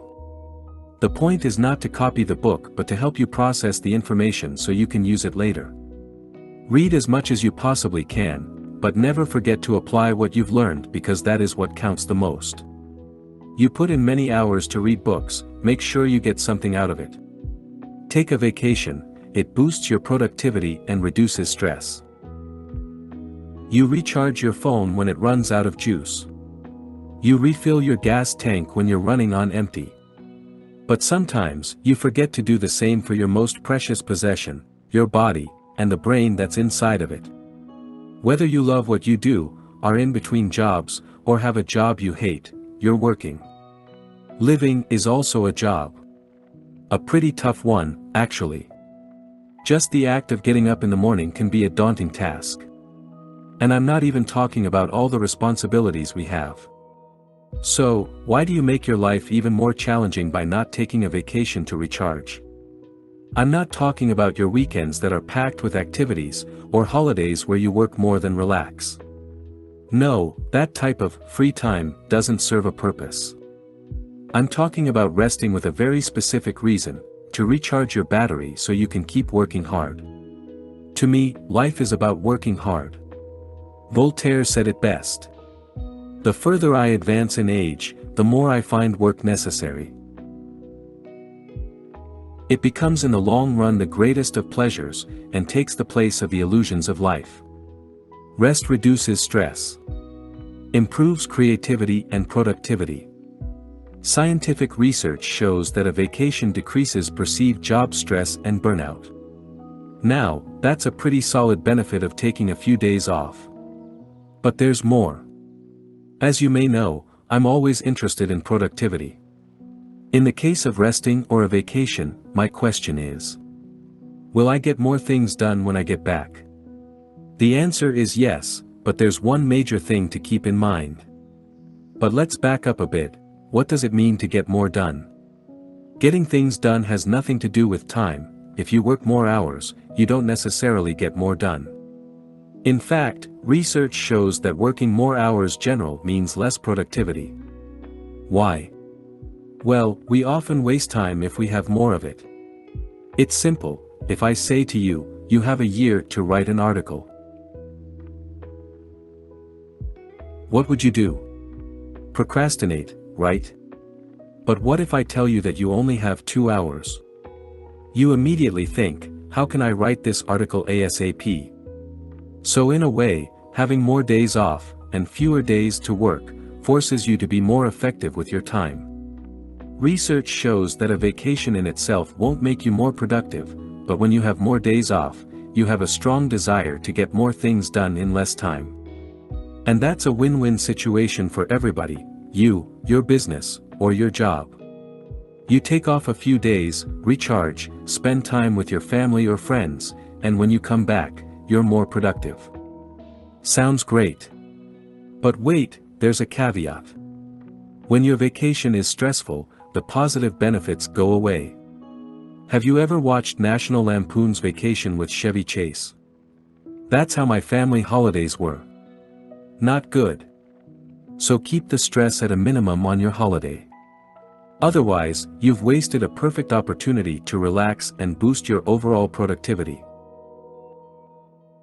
Here are a few tips that might help. 1. If you're a planner, plan. One of my friends loves to plan everything. He loves itineraries and minute-by-minute plans of the day when he is on vacation. I'm the opposite. When we went on a trip a few years back, he said, "I'm going to copy your style and just go with the flow." I said, "Perfect." On the first morning, I slept until 10 a.m. It turned out he woke up early, got nervous because he didn't have a schedule, and spent the whole morning creating one. Don't try to be someone you're not. If you like to plan your holiday, just do it. But try to stay flexible, you're on holiday. 2. Make a daily movie. It's creative, and it's a great memory for later. Plus, focusing on the act of filming will force your attention on something specific. In that way, you will be more in the moment, and you'll worry less about stuff back home. Just don't film all day. Otherwise, you won't be present at all. All you need is a smartphone. Just film stuff with your phone and edit it right on your phone. If you're more into video, bring a proper camera and a laptop. 3. Read a lot. Bill Gates is famous for his voracious reading habit. He is also known for his Think Week, where does nothing else but read and think. Recently, he published an article with 5 books that he's reading this summer. Take a look if you're looking for some inspiration. I like to read for hours on my holidays. Reading slows down time, makes you think, and is good for your brain. 4. Get bored. One of my favorite strategies for finding new ideas is to get bored out of my mind. It sounds easier than it is because of distractions. In the past, I would do everything not to get bored, watch TV, go out, browse Facebook, etc. But did you know that you can use boredom to your advantage? Instead of giving into distractions, just give into the boredom and see it leads your mind to. In fact, one of my favorite artists of all time, Andy Warhol, embraced boredom. You can tell by the boring films he made or the references he made in the philosophy of Andy Warhol about getting bored. Whenever I hit a creative wall, I just do nothing. Literally, nothing. Try it sometime. It's a great strategy, maybe you come up with the next best thing in your industry. It's never a good time to take a break. I just need to finish this project. My boss will never accept it. People will think I'm lazy. I don't have time. Money never sleeps. Yeah, I've been there too. But what would you rather, continue to work without resting and burn out? Or take some rest before you're tired? Yup, life is long, so play the long game. On that note, I might not be tired yet, but it's time for me to take a break. So I will see you again when I come back on August 1st with a new article. Until then, take it easy, because I definitely will. P.S. For years I couldn't afford to go on a holiday. If you're in the same position, have a staycation. The above tips still apply. Eliminate mindless browsing. We all have days we feel unproductive or that we did not do anything. When you feel you are not productive, the chances are that it is because interruptions and multitasking drain your energy. When you juggle multiple things simultaneously, like sending an email, text a friend and checking your Facebook while you are in a meeting, you engage in context switching. In a research done by Gloria Mark of the University of California, Irvine, it showed that it takes an average of 25 minutes to return to the original task after an interruption. Since we are interrupted more than once, this adds up quickly, and before you know it, you feel like you have done nothing that day. Clifford Nass, a sociologist from Stanford University, has researched the impact of multitasking and found that people who engage in multitasking are suckers for irrelevancy. We engage in multitasking because we are distracted by notifications, which are addictive. We cannot control ourselves, we must look at the notification to see who or what wants our attention. Every time a notification pops up on our screen, we get a rush that releases dopamine.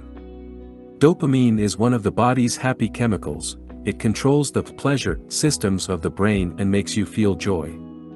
This joyous feeling is addictive and makes us seek out behaviors that stimulate dopamine. You can think about food, sex, drugs, and the notifications you receive on your screen. While dopamine may cause a rush, it also exhausts us.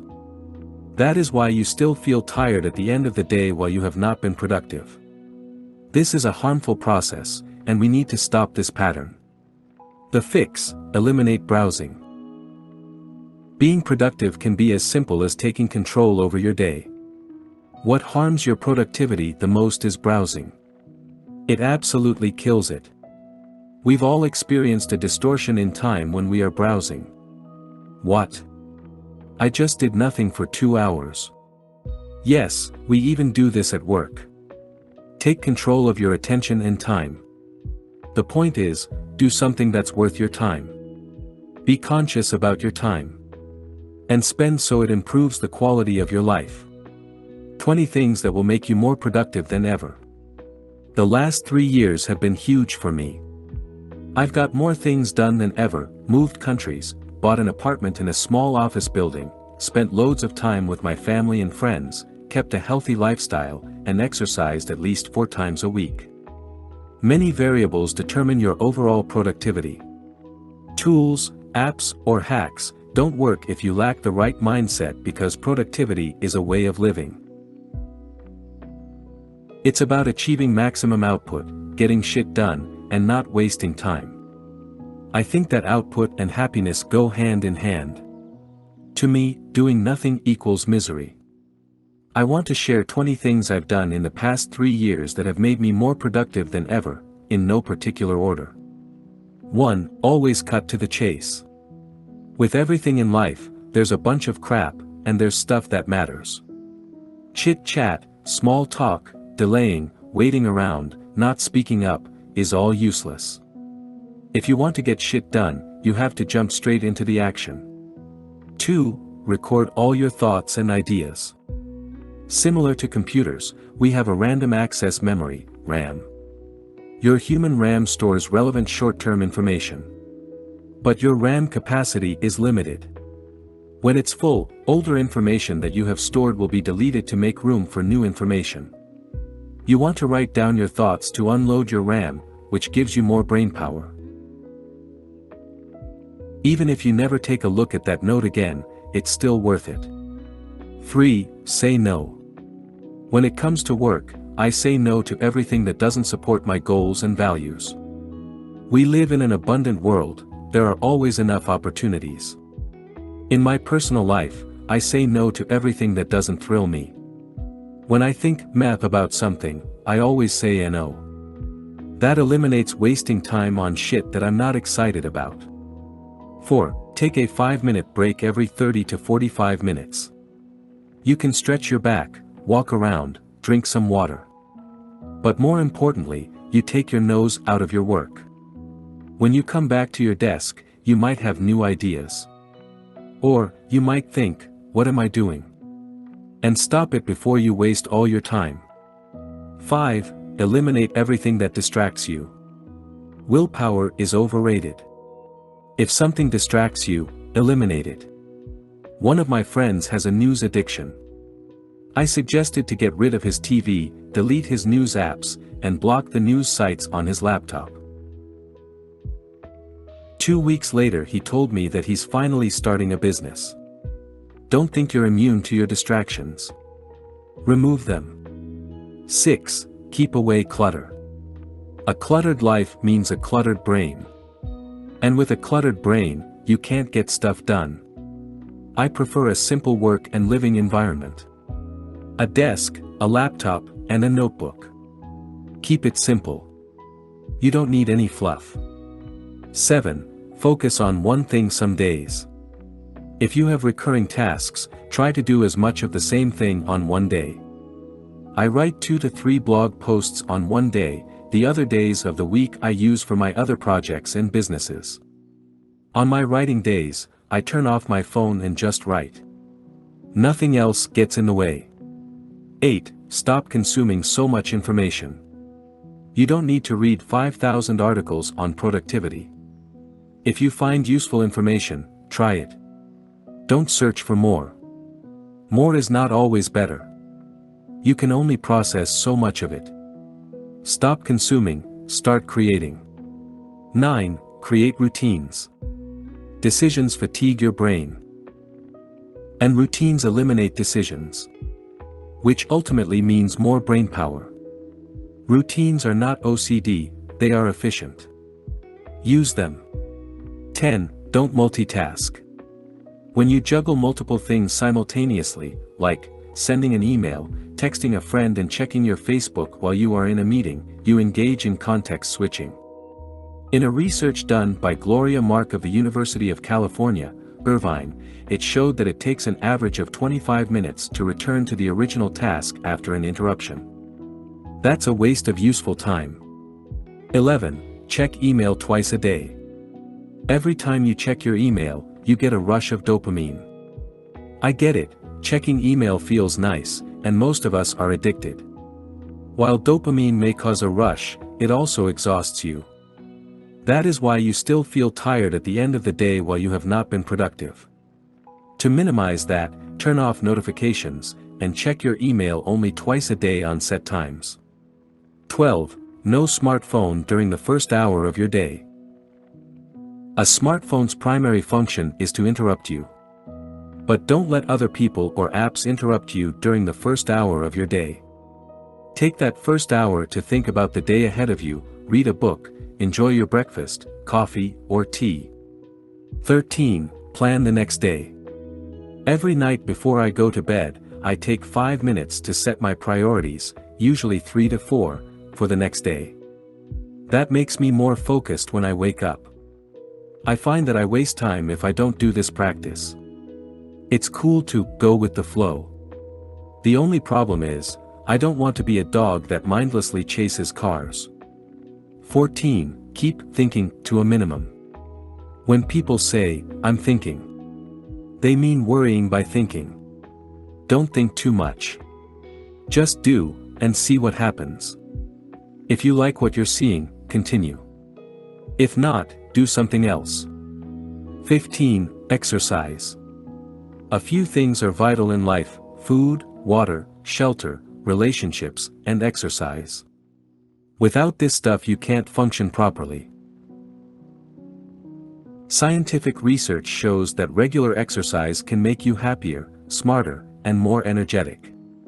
16. Laugh a little. Laughing reduces stress. And if you want to keep up your productivity, you don't want stress. So move the corners of your mouth upward as much as you can. 17. Don't go to meetings. This is a tough one for people who work for corporations. Some companies have a meeting culture. People organize meetings just to look important or procrastinate real work. For goodness sake, please stop. 18. Is that really necessary? Ask yourself that question as often as you can. You will find that your answer is often, nope. So why do unnecessary things? 19. If you're having a shitty day, press reset. You might screw, maybe someone gets angry with you, shit happens. Don't get down about it. Take some time alone, meditate, listen to music, or go for a walk. Try to get back on track, don't let your day go to waste. 20. Do the work. Yes, talking about work is easier than doing it. Everyone can do it. But you're not everyone, right? You're a productivity beast. So act like one. Without these 20 things, I wouldn't be productive at all. You may have noticed that I don't get into details, like which tools and apps I use. I don't think that stuff matters. It's about creating a productivity mindset and environment that lets you thrive. I only care about getting things done in a fun and not stressful way. That makes doing work way more fun and rewarding. Here's why time off work actually improves your work and life. What do you do when you feel tired or overwhelmed? Do you power through? Or do you take some time off? In the past, I thought that you should always power through, no matter what. Now, I still think that way when it comes to life in general. You can't quit taking care of yourself and your family. A sense of responsibility is one of the most powerful motivators in life.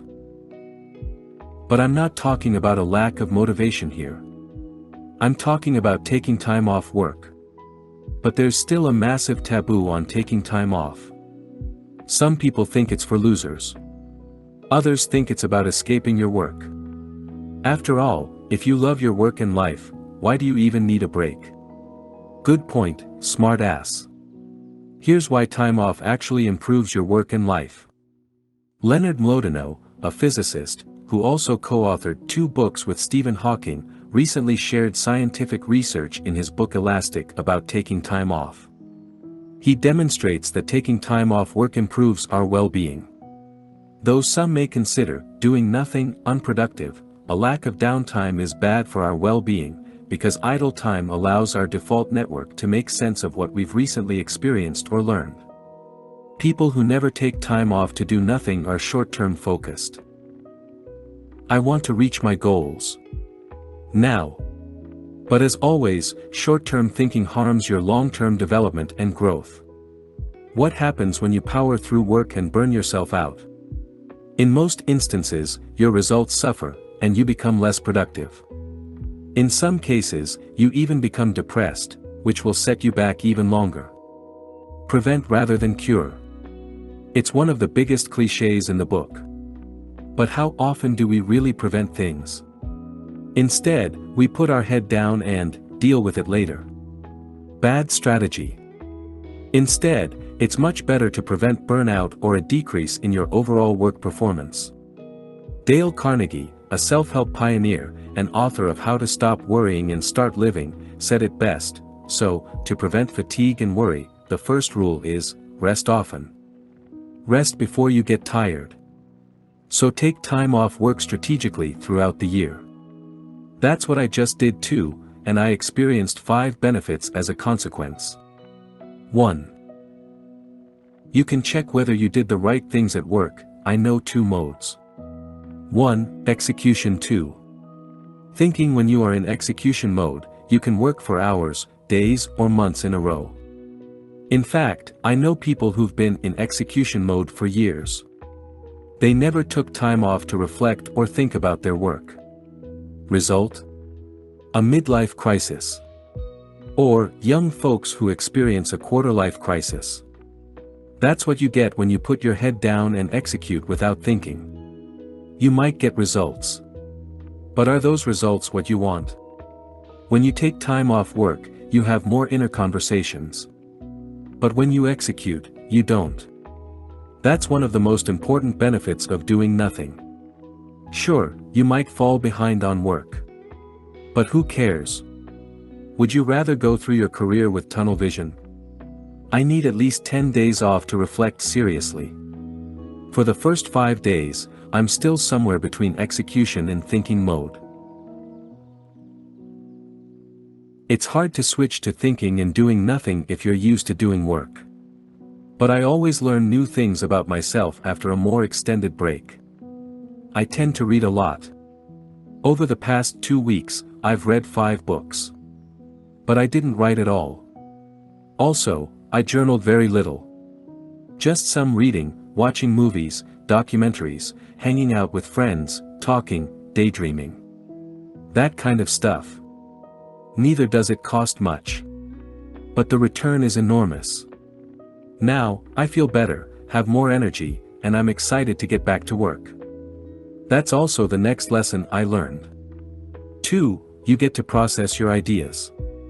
Your brain does a lot of things you're not aware of. One thing that happens unconsciously is the processing of ideas by our brain. We've all had ideas that never materialized, right? How many people have you met who claim to have had the idea for Facebook, Instagram, or any other type of new thing? I once met a guy who claimed to have come up with the idea of making e-bikes. Did he do something with it? No.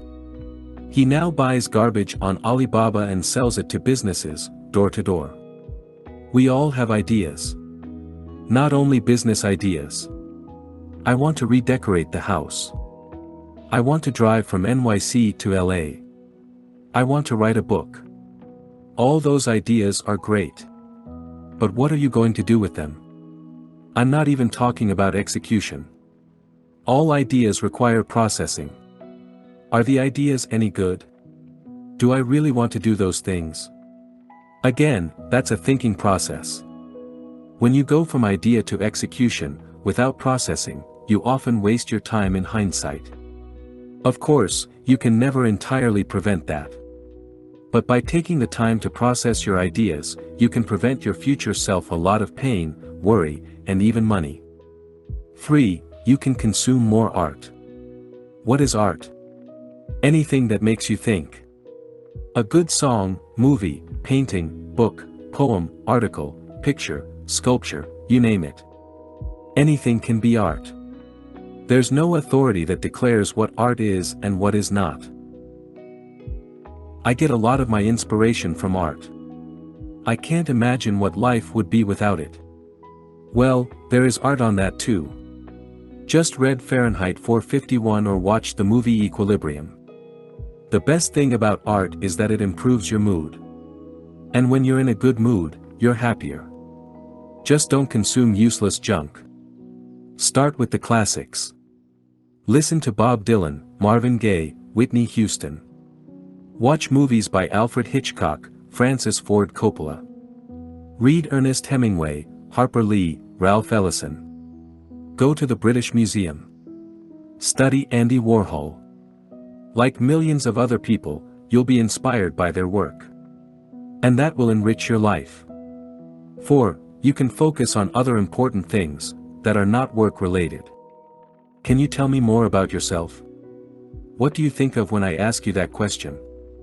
Most of us start by saying something like, I'm an accountant at Company X. Modern-day life almost forces you to identify yourself with work. But you are not your job. You are your family, friends, hobbies, passion, and then finally, you also have a job. And yes, work is important. But so are the other things. So never neglect the other important things in your life. Cultivate the relationships you have with your family and close friends. Do things together. Go on a family holiday. Go mountain biking with your friends. Show some initiative. If no one in your family or group of friends takes action, why aren't you? By investing time in your relationships, you form group memories. That will only strengthen your relationships. But also focus on yourself. What are your hobbies? What's something you want to learn more about? What did you dream of doing? Do those things. 5. Resting gets boring. Quick. There's a reason humans work. We're built to make things. I believe that the purpose of life is to be useful. Making yourself useful ultimately leads to a meaningful life that satisfies all your human needs.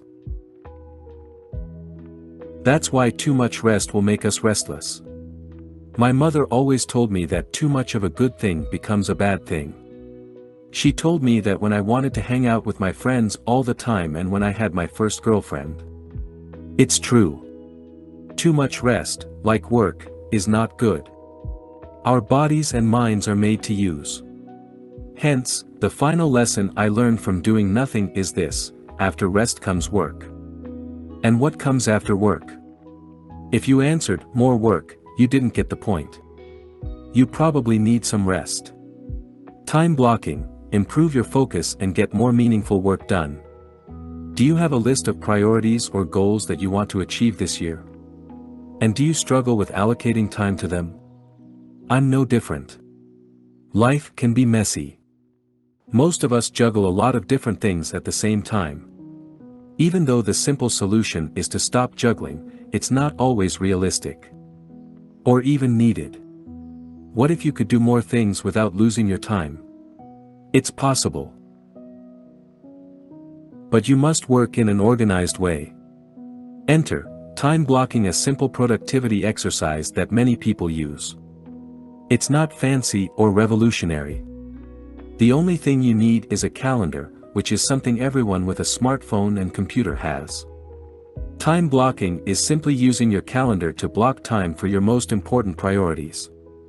During that time, you only work on that one thing. And you let your calendar lead the way. That way, you don't have to think, what should I do next? But time blocking is more than just a productivity tool. It's about self-awareness.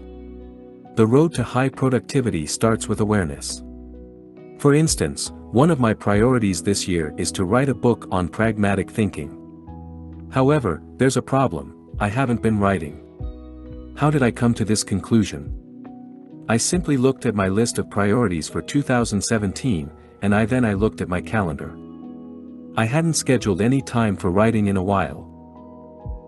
Now, you might think, do you really have to look at your calendar to realize that?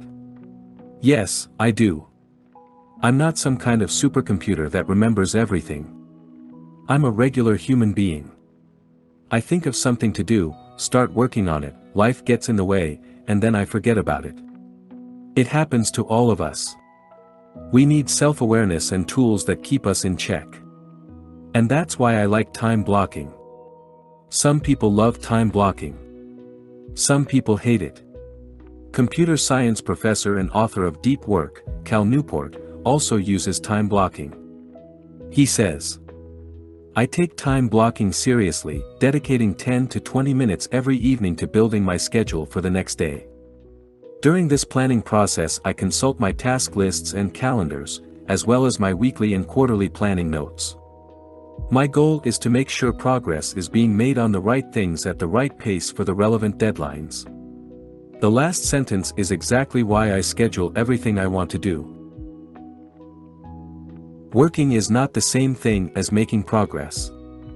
And time blocking helps me to improve my focus so I can get meaningful things done. Things that have an actual impact on my life. I know there are a lot of successful people who work with empty calendars.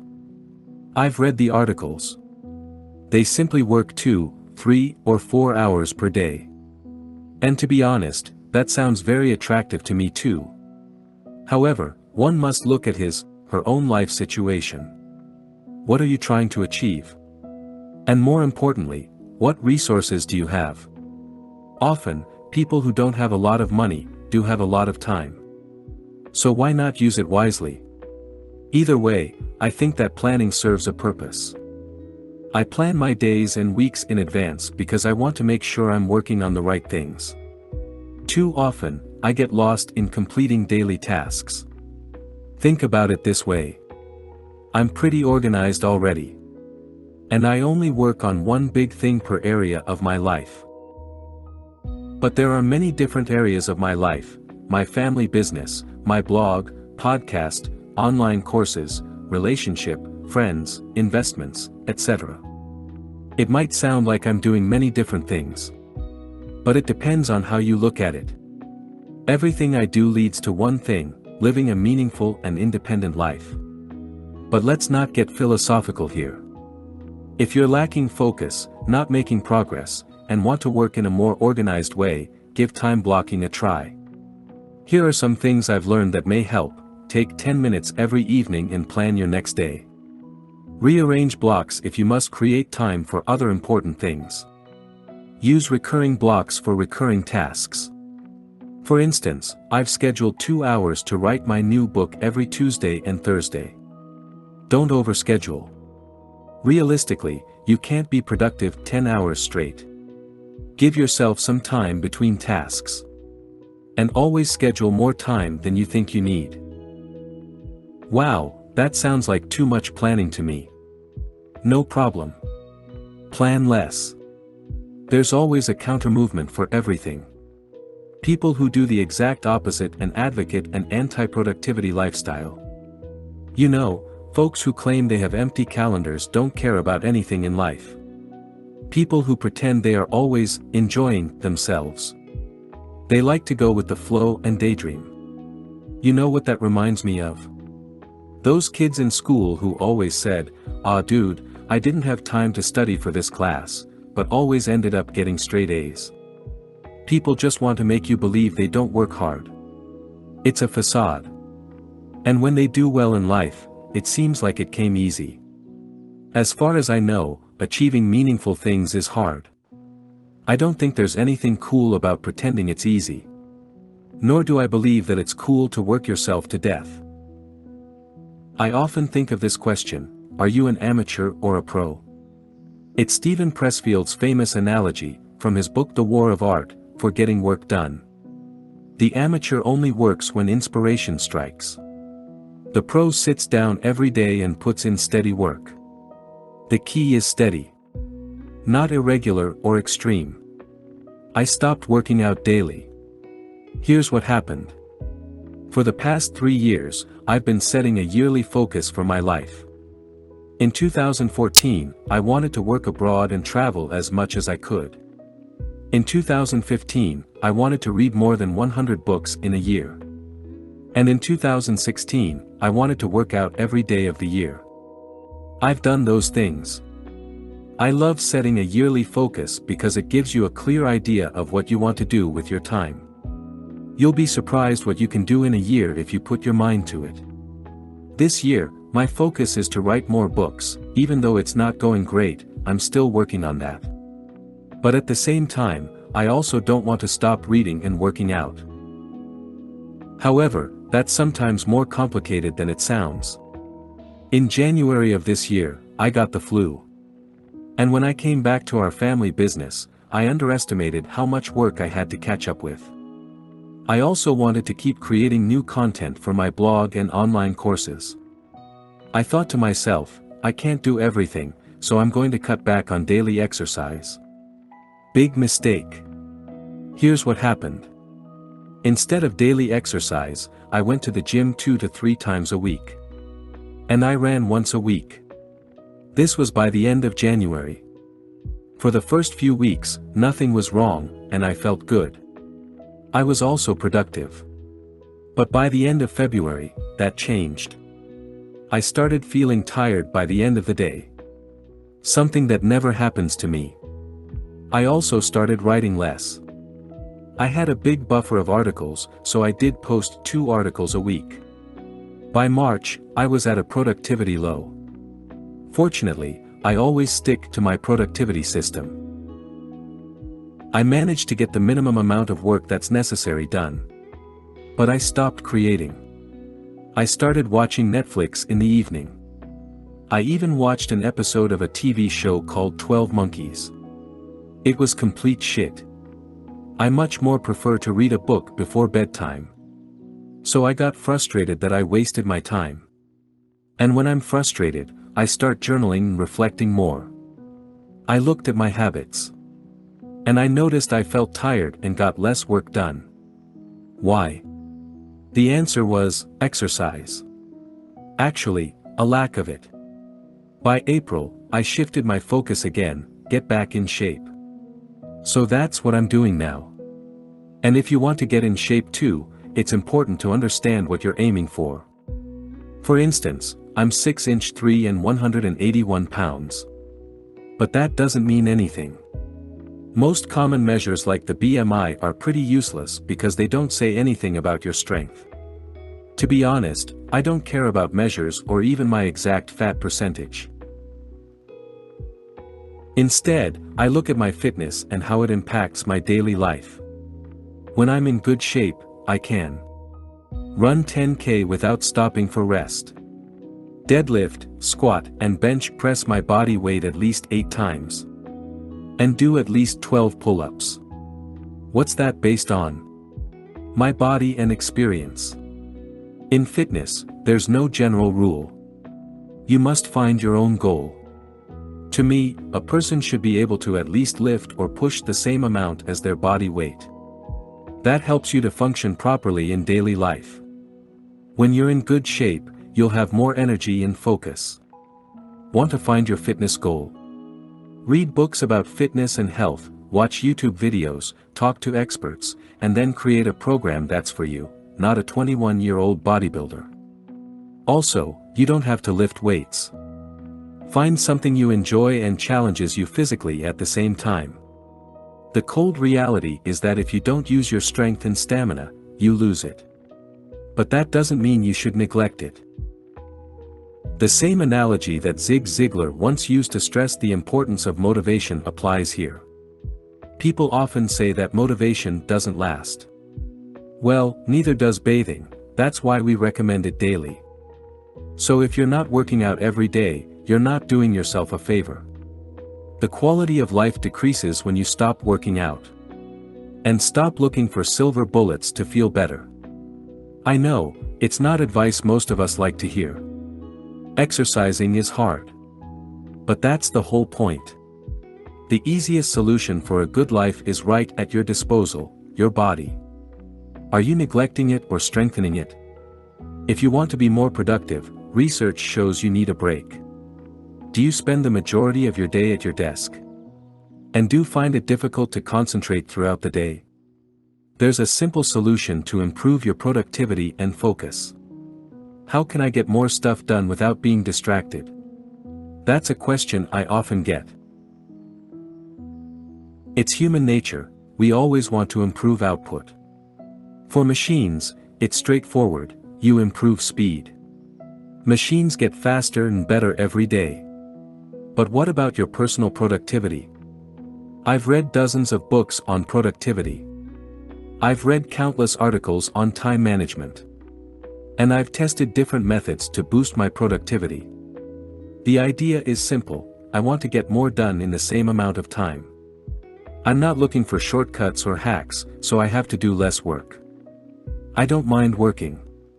What I don't like is the feeling of wasting time on stuff that is meaningless. Sometimes I start by watching one YouTube video, and boom, 2 hours have gone by. And then I get frustrated with YouTube. But that doesn't make sense. It's like getting angry with alcohol after you've spent a night boozing. It's not the alcohol, it's you. You just couldn't have one drink, or watch just one video. Couldn't you? I found a way to eliminate that frustration with the distractions of work, not boozing, which makes it a lot more fun to work and less stressful. The solution is simple: take a 5-minute break after every 30 minutes of work. It's also called the Pomodoro technique. The reason this method works is also simple: evolutionary biology. The human brain can't focus on a single task for long periods. Our brains are meant to ensure our survival. To protect us from looming threats, the brain is in a constant state of alertness.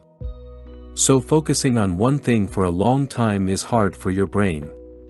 Research by Alejandro Lares, from the University of Illinois, showed that deactivating and reactivating work allows us to stay focused. When you are completing long tasks, such as studying for exams, making presentations or writing reports, it's best to take short and planned breaks. Taking breaks will also increase the quality of your work. When you take a break, you force yourself to take a few seconds to reevaluate. Sometimes you find that you have to adjust your work to increase the quality. In contrast, when you work on a task, without a break, it's easy to lose focus and get lost in the work. That's why the 5-minute breaks are equally important as the 30 minutes of work. Take your break seriously, see them as a reward. Use your break to walk a bit, do some stretches, grab a cup of coffee, or do something that relaxes you. Feel pleased with the work you have done. I've been working in 30-minute intervals for over a year. I've never got so much work done. I also find it more fun and less stressful to work. I've experimented with different time intervals, 25, 30, and 40 minutes, breaks, and 45 minutes is pretty much the maximum. Some research shows that it's counterproductive to focus for longer periods of time. So you can experiment with how long you prefer to work before you take a break. If you want to try this method, here are a few other things that can help. Use an app to set the 30-minute interval. I use Tomighty. Assign just one task to every 30-minute interval. Don't skip your breaks. Don't check your email during your break. Take a 15-minute break after 4 intervals. Don't accept interruptions or false emergencies when you're in a 30-minute stretch. Set a daily goal. For example, doing 10x 30-minute intervals results in 300 minutes of productive work. With all the noise, it's easy to forget the importance of taking breaks. You don't need to read another article about productivity. Instead, take a break. Sometimes we get lost in the lists and productivity hacks. The truth is that no matter what you do to improve your productivity, you still have to do the work. So you might as well get those 5-minute breaks to recharge. Part 3. Achieving more. A man who chases 2 rabbits catches neither. Chinese proverb. Don't know what you want? Improve these 7 universal skills. What does success look like? What do you want from life? What career do you want? Most of us answer, I don't know. And you know what? There's nothing wrong with that. And yet, we think it's the worst thing in the world if you don't know what you want to do in life. We say, OMG. I don't know what I want. And then we have a full-on panic attack. Be honest, it happens to all of us. Especially when you see that your old college friend just got married. Or that your coworker, who started at the same time as you, just got promoted. It's at those moments of weakness when we shine a spotlight on our own uncertainty about life. One of the biggest thinking errors that I've made was that I thought I needed to know what I exactly wanted to do with my life. The truth is that no one knows what they truly want. Accept the uncertainty. You could get killed by a cow tomorrow, really happened. You could lose half of your money on the stock market. Your property could go up in flames. I don't have to tell you all those things. But we must realize that we don't have the answers to most things in life. Will you stay healthy? Will the stock market crash? Will your business continue to prosper? No one knows. That's the beauty of life. Eleanor Roosevelt said it best, if life were predictable it would cease to be life, and be without flavor. Some people ask me, why do you read so many books? There's no way you can apply everything you learn. They are right. I cannot. Why do I still read about all kinds of different topics? There might come a time in my life where I will need one particular piece of knowledge. And that one time I need it might just change the whole outcome of my life. I'll give you an example. In 2015, after my friends and mentors told me I should share my ideas about productivity, life, and business with others, I seriously started thinking about doing it. But there are many ways you can share your knowledge with others.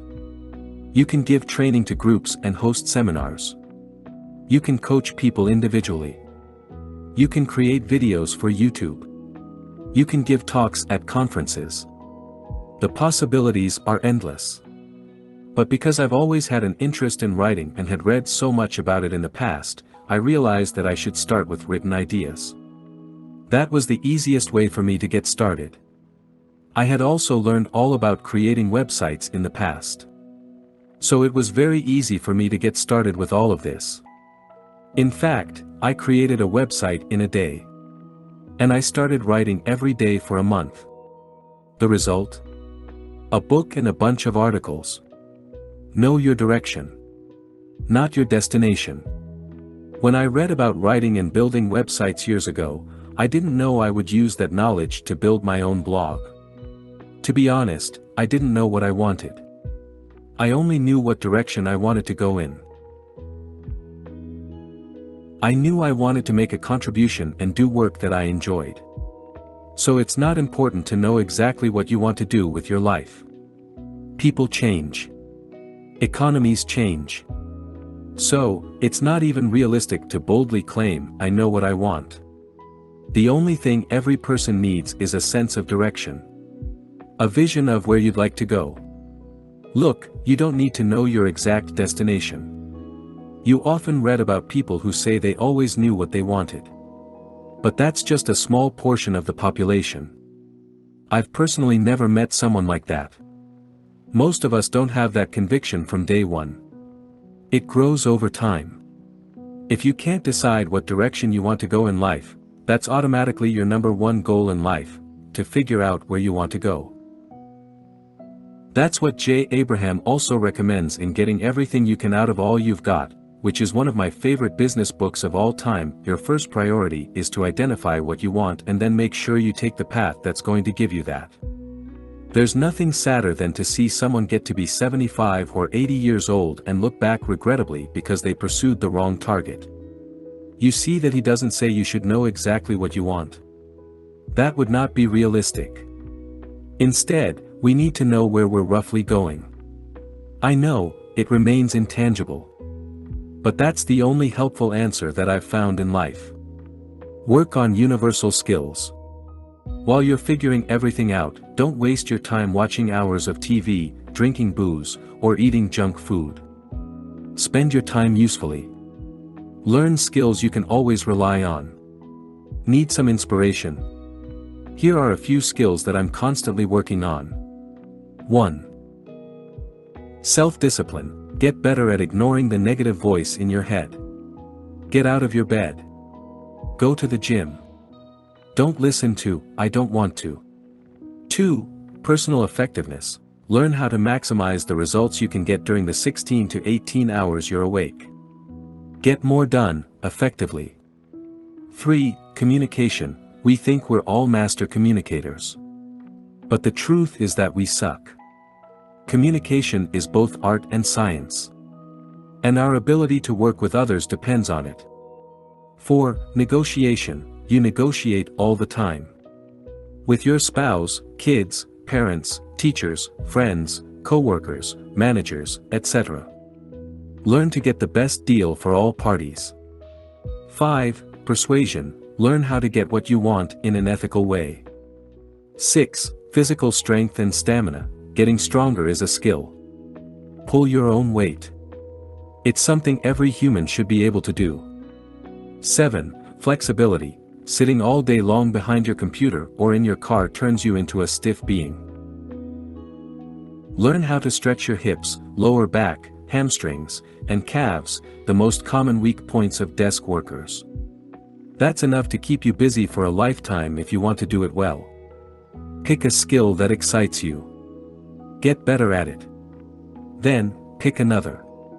And keep on repeating that process. Soon enough, you'll know what you want. And if you don't, it's not the end of the world. There's still plenty to learn. Leave the office on time and don't take your work home.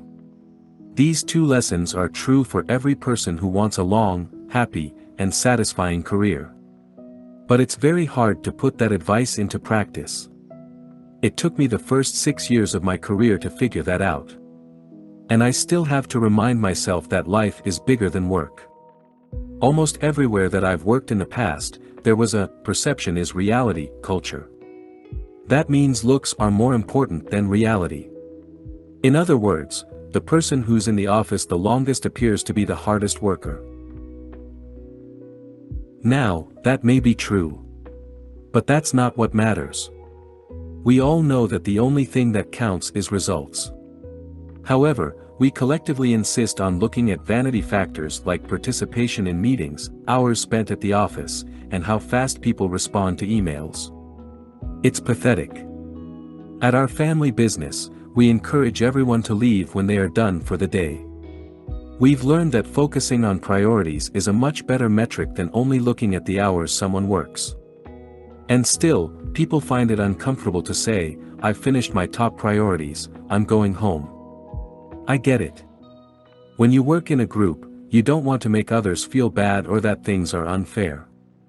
But think about why you're working in the first place. You're there to contribute.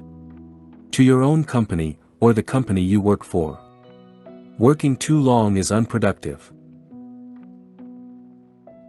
Now, I'm sure people love to be in your presence for 10 hours a day, but that doesn't mean you have to stick around so long that you become unproductive. Because that's one of the main reasons we've stopped working standard 9 or 10-hour days. It's useless. There's a large body of research that proves working long hours is counterproductive. Working too much and the stress that goes along with it can lead to depression, sleep problems, impaired memory, and even heart disease. You get the idea. That's why my first rule of work is this: leave on time. The other day I was talking to my mentor about how great it is to love your job. He said, "I've never had a job in my life that I didn't love. It's one of the most gratifying things in life. But like my mother always says, too much of a good thing becomes bad." I believe that's the same with work. Now, I'm not talking about intensity. Don't get me wrong, I work my ass off. Always have done. But just don't go on for too long.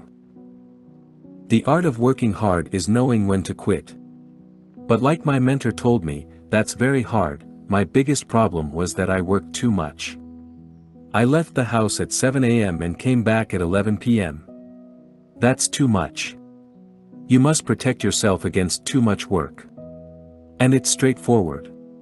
Just leave the office on time. Whether you love your job or not, it doesn't matter. When it's time to go home, go. No one needs you to be at the office 24/7. Only your ego does. Honestly, the office will be here tomorrow. Your coworkers will still be alive. Your company will not go bust. Work is about achieving results.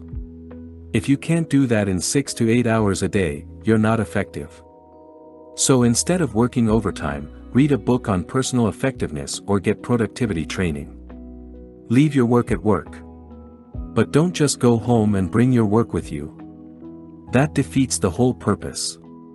No one thinks it's cool when you're closing deals on the phone at dinner. You're also not doing yourself a service by continually thinking about work when you're at home. Relax a bit. Play some Call of Duty. Cook dinner for your spouse. Take the kids for a walk. Whatever. Look, living a happy life is very simple. It's all within our control. We can decide what makes us happy. I have printed this Marcus Aurelius quote on my journal to remind me of that. Very little is needed to make a happy life. It is all within yourself, in your way of thinking. We all know that money, success, fame, or recognition, by themselves, don't make us happy. And yet, we work too much to obtain those things that don't even make us happy in the first place. So why do we keep working too much that it hurts us? It could be our ego. Maybe we just can't help ourselves. It's different for every person. Personally, I don't care about the reason. All I know is that too much work has a negative impact on the quality of your life and work. What matters is that we protect ourselves from our own stupidity. We're just like kids. We need rules to live happily and safely. That's why the first rule of work is that we leave the office on time. The second rule is that we don't take our work home. And the third rule? Let's not worry about that for now. We'll get to that another time. It's time for me to go home. Consistency is key. Improve by 0.1% every day. Do you ever worry about things you don't control? If you do, join the club. It happens to all of us. But worrying is a waste of time and energy. Imagine the following situation: you make a mistake at work that upsets a client. Maybe you send someone a wrong email. Maybe you forget to solve a problem. It doesn't matter what it is. Imagine that something goes seriously wrong at work. What do you do when you find out? Do you stress out? Feel uncomfortable? Blame yourself? Blame others? Think it's the end of your career? When things go wrong, we become our own worst enemy because we focus on things we don't control. It's one thing to read about these things. It's another thing to actually put it in practice. Because when shit hits the fan, it's natural to panic. Instead of thinking, take a step back, and focus on what lies within your control. What do you control? Essentially, we only control our own actions and mindset. We determine our desire, attitude, judgments, determination. That's about it. Anything else, we have no control over. So it makes no sense to worry about things that are not on that list. That's a Stoic philosophy exercise. Something that exists for centuries. And the best thing is that you can immediately apply this to your life. Next time you catch yourself worrying about a situation, focus on the things you control. What counts is that we do the right thing because that is all we can do.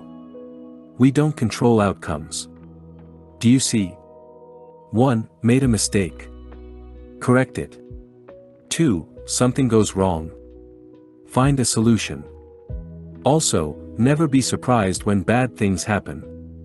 But rather expect them to happen. In that way, you will never be caught off guard. Similarly, when you're struck with bad luck, don't complain and say stuff like, "Why me?" Instead, accept it, and then focus your energy on finding a solution. Always keep a positive mindset. Why this exercise improves productivity? I'm often asked, what does philosophy have to do with productivity? Well, if you want to be productive, the most important thing is consistency. Productivity is not about eureka moments, your big break, pulling off all-nighters, or drinking Red Bull all day. If you want to achieve things in your life, it's about aiming for daily progress. You want to exercise, read, work, learn, study, every single day. Inconsistency is the enemy of results. And that's why I practice Stoic and pragmatism philosophy to improve my mental toughness. It's also a big part of my personal productivity system, procrastinate 0. I don't want ups and downs because that hurts productivity. Instead, I want to progress 0.1% every day of the year. And that's a very realistic goal.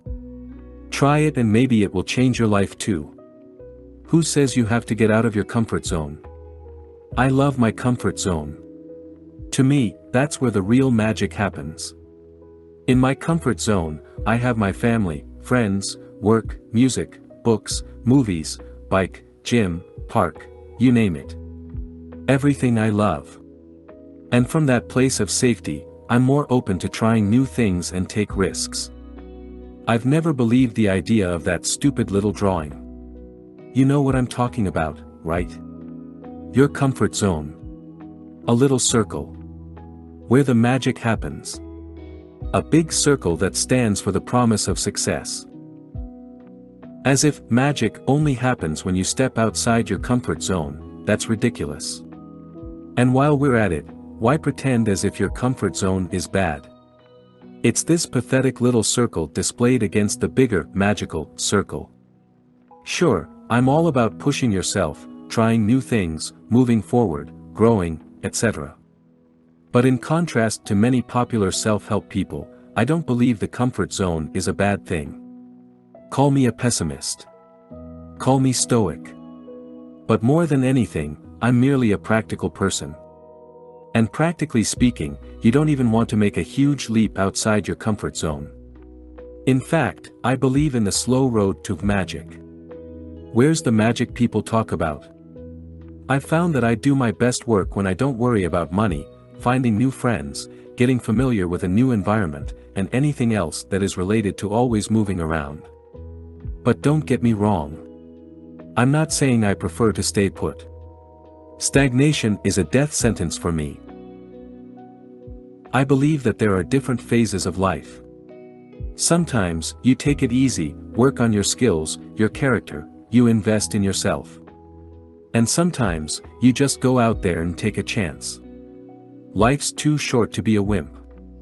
But those two things are interconnected. If you don't work on yourself, and if you lack self-confidence, you will never take a risk. For years I wanted to do what I'm doing now. But instead of jumping out of my comfort zone, which was scary, I slowly took on new and bigger challenges. First, I got 2 degrees in business. Then, I started a business together with my father. That was in 2010. And after 2 years of working on that business for 6 or 7 days a week, I started doing freelance marketing work. Again, after a few years of freelancing and starting, and failing, other businesses on my own, I took a job at a research advisory firm because I wanted to know how it is to work for a major corporation. And after doing that for a year and a half, I finally decided to write and talk about productivity, career, and entrepreneurship on the internet. By then, I'd been doing the things I write about for more than 10 years. And yet, I don't have all the answers, I just share the stuff I've learned. So it would be ridiculous if I would join people who scream, if you want to be successful, all you have to do is step outside your comfort zone. Now. Well, have you ever stepped outside your comfort zone? Even just a little bit counts. And what did you find? A leprechaun with a bag of money? Not going to happen. That comfort zone shit is just a story. It might motivate some people, but you don't have to believe it if you don't want to. It's just like when people claim you have to wake up early if you want to be successful. Says who? I believe this, if you step outside your comfort zone, there's only more work waiting for you. It's not fancy at all. There's no magic involved. Just blood, sweat, and tears. Work your way up from a place of comfort. I think that most people who read these type of articles want to achieve something. Maybe you want to quit your job, start a business, grow your business, become an artist, publish a book, whatever. And you probably also know that it's not easy. So why do you make things even harder for yourself by doing shit that makes you very uncomfortable? Instead, start from the very bottom. Build a strong foundation. Get comfortable before you do scary stuff. How does that foundation look like? If you want to live stress-free, you need enough money in your savings account, so you can live and eat for 6 months in case things go south. See it as a fail-safe system. Again, that's my practical mind speaking for me. Make some calculations and figure what that number is for you. And don't even think about taking a risk before you have that money on your savings account. Also, build a skill set that's worth something. One of the reasons I don't care about money is because I trust my ability to find work. Even when I go broke tomorrow, I'll find a way to get work the next day. I've invested years and hundreds of thousands of dollars in my education. The question is, what's your skill? How can you add value to the world? What problems can you solve? Other things that complete your foundation. 1. Family. If you don't have a family, create one. 2. Friends. You can't be friends with everyone. Stick to a few people who also stick to you. 3. Yourself. Consciously improve your body and mind. Go to bed a little stronger and wiser every night. Lastly, don't try to be something you're not. If you're an introvert, don't pretend that you can work in a boiler room. If you're an extrovert, don't pretend you can work in solitude. Stay close to yourself. There's no point in pushing yourself so badly that your life becomes miserable. In the end, we all need comfort. It's one of our basic needs as human beings. But we also need growth. So whatever you do, don't stay in your comfort zone for too long. Try to keep moving forward every day, even if it's just a tiny step. No magic. Just effort. If you can believe it, you can achieve it. I know what you're thinking. This guy probably read a motivational quote on social media, and now he's telling us that nothing is impossible. Yeah, right. I think the world has no shortage of motivational articles, books, videos, or Facebook posts. You don't need a bigger dose of #Monday motivation. You know why? That type of motivation is not practical. It doesn't do anything. It's not useful. It's the same as drinking Red Bull. It fades quickly. Belief, on the other hand, is a tool that's extremely useful. And it's underutilized by many. The problem is that most of us lack belief. And when I talk about belief, I talk about it from a practical point of view. I'm not talking about hope or faith. I don't believe that you can hope for the best, sit back and wait until good things happen to you. Hope is not a strategy for life. I prefer to look at facts and make conclusions like a pragmatist. Like it or not, but everything that's floating in that head of yours is there because you believe it. Life sucks. I'm not good at my job. I can never find my dream job. No one loves me. I will never become successful. See? It's all there because you believe those things. William James, one of the primary figures associated with pragmatism, put it best: belief will help create the fact. Belief is a practical instrument that you can use to shape reality. Have you ever considered that you decide what you believe? Not your friends, colleagues, family, or even the media. You observe things, and then decide what you believe. That's why belief creates facts. No, life is not an R. Kelly song. You can't fly, no matter how hard you believe it. A pragmatist always keeps it real. You will never become a respectable leader without putting in the work. Your life will never change unless you take action.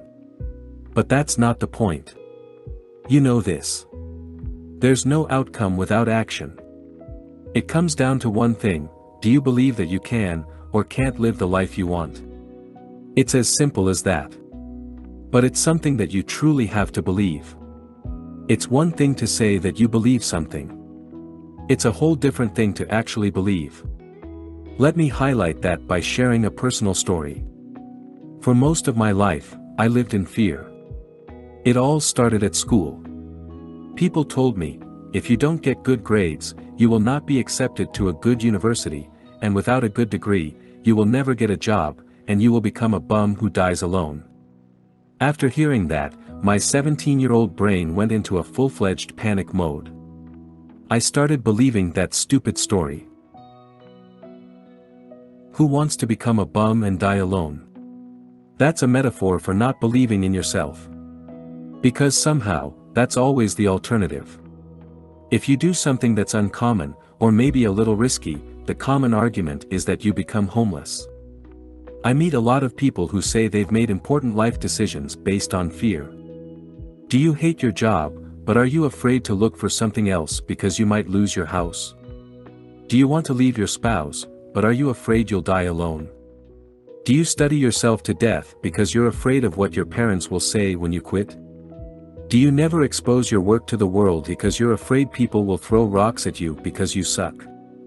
Will that really happen? Or is that just your mind acting up? Probably the latter. I always wanted to become a writer. Back in school, I wrote poems for my girlfriend. It was kind of pathetic, but hey, she enjoyed my weird poems. But all jokes aside, I loved to read and enjoyed putting my thoughts on paper. But no, every adult in my life was trying to scare me to death. You can't make a living as a writer. They were probably right. It's not easy to make a living by writing. So what? Everything that's worth it is hard. I didn't realize that back then. So I gave up my goal. I decided to pick the safe road and pursue a degree in business. I don't regret that decision because I've learned many useful things. But the whole experience turned me into a fearful creature. Because after that whole scarefest in school, I eventually stopped believing in myself. I stopped writing and reading. And that's a pure waste of time that I could have used for practicing my skills. You can achieve anything, as long as you believe in it. What's something you once believed in but stopped believing because of fear? I think we've all been there. If you're not careful, you'll always stay there. For me, it wasn't until 2 or 3 years ago that I figured out belief is an instrument that can help you to achieve your goals. Somehow I started reading about pragmatism, which is a way of thinking. And it completely changed my own way of thinking. I realized that not believing in yourself is useless. So I decided to believe that I could live the life I wanted. Granted, I'm not fully paying the bills by writing yet. I run a business and do consulting. But I do make some money with my blog. And that's pretty good to know for the 17-year-old version of me. Believing in yourself is very simple. You can do it too. Just understand that belief is an instrument. That idea is not new or anything. It's been around for hundreds of years. People just have different names for it. I don't care how you call it. But guess what happened since I've been using belief as an instrument? Most things I believed are facts now. And the other stuff I believe will one day become a fact. How am I so certain? Because my mind can conceive it. And if your mind can conceive it, you can achieve it. That's not a motivational quote. That's a fact. Do you believe it? Don't compete. Create. If you think that you have to compete for better jobs or more market share, you're as wrong as I was. The idea of competition is engraved in our minds. We believe that we have to compete for the same jobs with others. If someone has a job, that means you can't have the same job. And if a company has a certain market share, that means you have to compete with that company to win a piece of their share. At least, that's what conventional advice says. It's also what I learned in business school. My entire education was based on competing with other businesses. And almost every business book that I've read also assumes that business is competition. They couldn't be more wrong. When you assume that you have to compete with other businesses or people for money, jobs, or attention, you're engaged in limited thinking. Instead, we must adopt an abundance mindset. Wallace D. Wattles, one of the first famed personal development authors, said it best: you get rid of the thought of competition. You are to create, not to compete for what is already created. You do not have to take anything away from anyone. The biggest mistake that conventional business thinkers make is that they believe supply is limited. But that's not always the case. But even if it was the case, it's harmful to adopt that mindset. I think that most people, entrepreneurs, and those who are employed, are afraid that someone else beats them to it. Right? We fear that we lose our clients, business, contracts, attention, and that we lose everything we worked so hard for as a result. But that's exactly the problem. Fear begets fear. When you're afraid that you won't be able to grow, what will happen? Exactly, you won't grow. Life is abundant. A quick look at history shows that mankind always kept moving forward. Sure, we've had times of war and economic downfall, but we always recovered and grew. So when you're expecting that the world economy will not grow, you're actually betting against mankind. I don't believe that. Humans always find a way to survive and prosper. That's simply what we do. You must believe that we live in an abundant world. There is enough opportunity and riches for everyone. So, never allow yourself to think that you won't make it. What is that good for? If you can't find the right career, create one. You know, life is not easy. And it's also not easy to find a career that truly satisfies you, both mentally and financially. I know that millions of people face that challenge. But I also know that many of these people limit themselves by thinking that they can't create a career. Similar to how I think entrepreneurs and companies should create market share, I also believe that individual people should create a career. I recently met a chief happiness officer at a non-tech company, which is pretty unusual. I did some research, and it appears that Ronald McDonald was the first who had the CHO title in 2003. After that, tech companies started adopting the title. It's very simple. A CHO is responsible for the wellness and happiness of employees. I also read that Tony Hsieh, CEO of Zappos, is a big advocate of employee happiness. But here's the thing, traditional companies think it's bullshit. Initially, the company I mentioned before shared that thought. And naturally, they didn't have a CHO position. She told me she had to create the position. In the past, leaders believed that the only reason people will work for you is because of the salary. The more money you offer, the better the people you attract. That might be true for some. But more money is not always better. Many people care more about having fun at work, feeling appreciated, and being happy. And that's what the CHO does successfully. Here's the thing. It doesn't matter what others think. If you believe in something and if you can create value, go for it. There are always people who say things like, "No one needs this, your work is garbage, you're wasting your time." Don't listen to the naysayers. Let them drown in their own limiting beliefs. Instead, do this: create. Create. Create. There's enough opportunity for everyone in the world. The problem is that most people don't use the opportunities. If you want to have a specific career, go out there and create it. The same is true for your business. And don't focus on limited resources, naysayers, or any other reason you should not do it. Adopt an abundance mindset. Before you know it, you'll have so much opportunity that you don't know what to do with it. In the Netherlands, we call that a luxury problem. Believe me, it's the only problem that you want to have. All strength comes from repetition. The biggest mistake you can make is to ignore the basics of your profession. This is true no matter what you do, where you live, or who you are. When you ignore the foundation of what makes you a good person, athlete, friend, entrepreneur, student, etc., you will never be consistent. That's the biggest lessons I've learned from studying athletes. People who play professional sports are under constant pressure to perform. Take Daniel Cormier, the current UFC light heavyweight champion and former Olympic wrestler. The 38-year-old champion has an impressive career until now. He won multiple gold medals as a wrestler. And in MMA, he has won 20 of his 22 fights in total.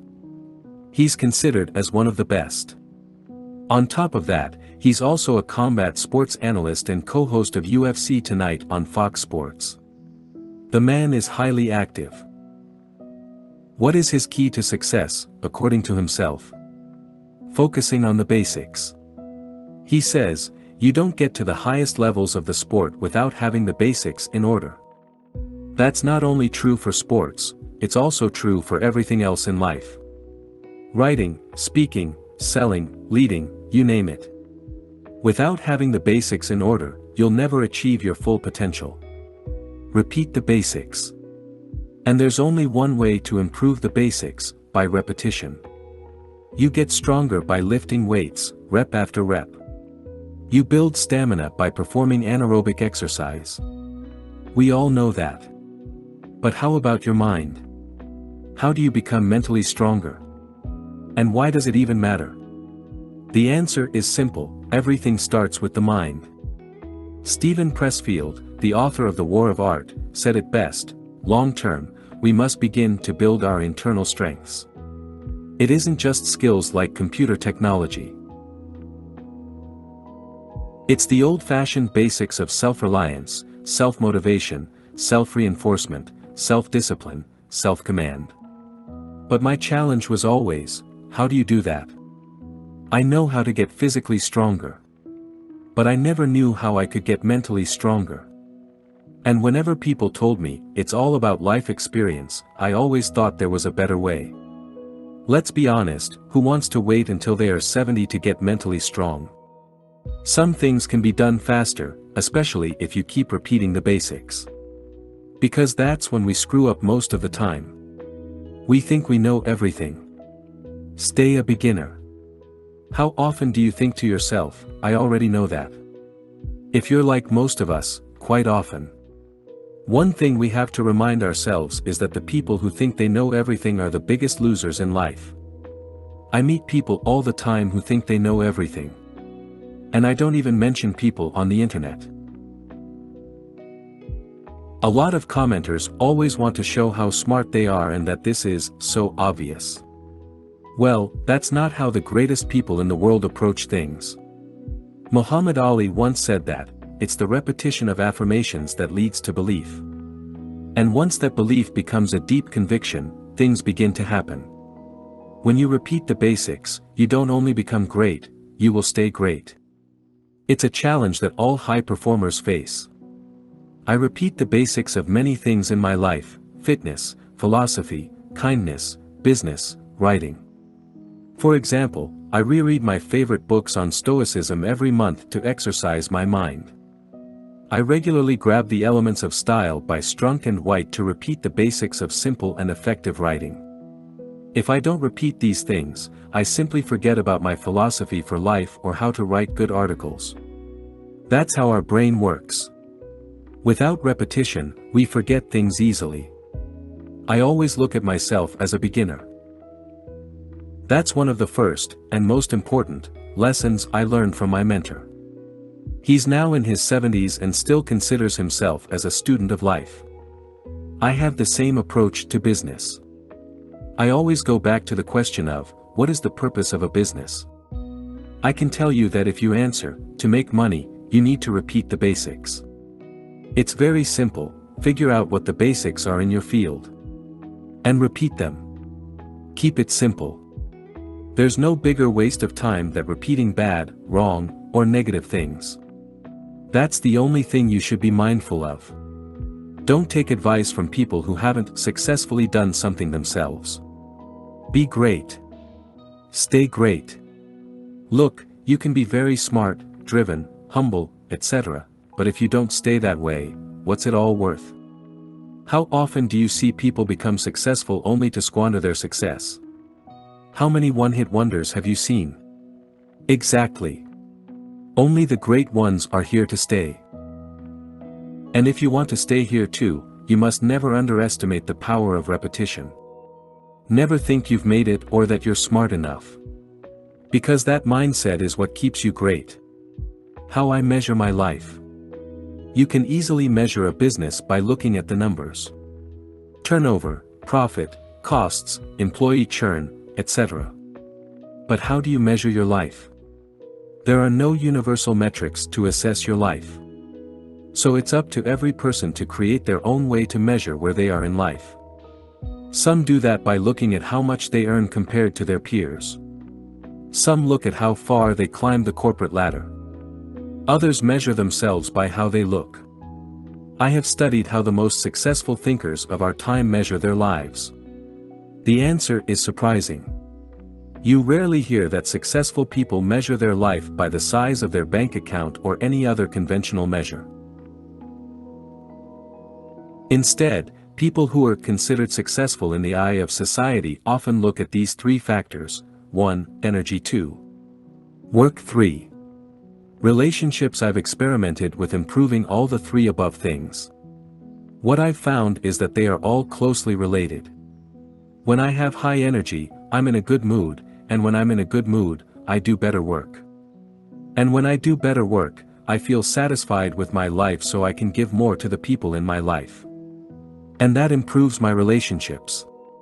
And what's the secret to a good life? Good relationships. Clayton M. Christensen, a Harvard Business School professor, and author of How Will You Measure Your Life? Writes, the single most important factor in our long-term happiness is the relationships we have with our family and close friends. When it comes to relationships, quality matters more than quantity. Though it's easy to pick on people who are influenced by social media, I still think it's worth saying, no one cares about how many followers or online friends you have. Real relationships take a long time to grow. And they are also unconditional. Most relationships are not real. We only love someone until they, for example, change their views or gain a few pounds. Or we only invite friends to our birthdays as long as they go out with you and drink beer. These types of conditional relationships are worthless. Real friendship and love are stronger than that. You support the people you love no matter what. That makes life rich. 1. Measuring energy. Measuring your energy is easy. All you have to do is look at how you feel physically. I recently wrote about that specifically. What matters is that you find ways to increase your energy. You can start by asking yourself one question: what small thing can I do today that has a significant impact on my energy? Here's something that is true for everyone. 1. Exercise every day.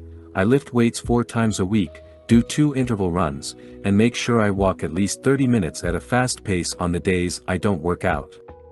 2. Eat well. I don't follow a specific diet. I eat meat, bread, pasta, and a bunch of other things that are supposed to be bad for you. But I feel great. I just don't eat processed stuff, and I eat very little sugar. I like chocolate. I also don't consume more calories than I burn. That's one part of the equation. When I do those 2 things every day, I feel great. And my energy is also high. As soon as I stop working out or start eating unhealthy, I feel down. That's how I know this works. You can easily improve your energy by exercising more and eating well. 2. Measuring work. When it comes to work, I don't look at income, status, or other generic measures. Instead, I look at how much I can still learn. In other words, have you reached your full learning potential? Why do I look at learning and not income? Because it matters more. Christensen puts it well in How Will You Measure Your Life? In order to really find happiness, you need to continue looking for opportunities that you believe are meaningful, in which you will be able to learn new things, to succeed, and be given more and more responsibility to shoulder. Career and life success is directly related to how much you learn. And more importantly, how much you keep learning. Education never ends. Also, income is directly related to your learning development. The more you learn, the more you earn. It's true. Of course, there are limits to this statement. And knowledge must always be put into practice. We've all heard about the smart people who've wasted their potential. To be successful, you must always act on what you know. Without action, knowledge is useless. But generally speaking, the more knowledge you have, from experience or studying, the more you can contribute to your company, colleagues, clients, etc. And contribution translates to income. 3. Measuring relationships. What you'll find is that the more you contribute to other people's lives, the better your relationships will be as a result. And that final ingredient completes the circle of life. When you measure your relationships, only stick to yourself. Avoid the biggest mistake most of us make: we look at what others do for us. Otherwise, you risk that you start keeping score. How people treat you is their karma, how you react is yours. As the late Wayne Dyer said, instead of looking at how others treat you, measure how much time and energy you put into your relationships. That's the only thing you can control. My experience is that when you make time for the people that matter to you, the relationships improve. And if they do not, the relationship was probably not meant to be. We simply have to move on. The real lesson here is that we always must focus on what we can control. Our energy, our effort at work, and what we put into our relationships, these are all things we control. It's one of the main lessons philosophers from all over the world and from all ages tell us. Look at your life. Make a quick assessment of how you feel. All you have to do now is to improve it. Why you should live like you're immortal. It seems like all my peers have this idea that being young is an excuse for not living a satisfying life. But millennials are not the only group of people who hide behind excuses. We all do. I get it. Taking on responsibilities in life is scary. It's way cooler to have toast with avocado. But you know what's also cool? Building a meaningful career that you're proud of. Contributing to other people's lives. Creating a product or service that is useful. Investing your money for your retirement. Yeah, but I'm still young. There's always tomorrow. Come on. Stop hiding. What are you waiting for? To everyone out there that doesn't feel fulfilled, I have one idea that I want to share: start living like you're immortal. Yes, I know it sounds weird. So give me 2 minutes to explain. Conventional wisdom says that life is not forever, right? Life is short. YOLO. Live now. And I agree with that as well. But when you live your life according to that philosophy, it doesn't make sense to do anything that takes a long time to pay off. If you think that life is short, why on earth would you do hard things? It doesn't make sense.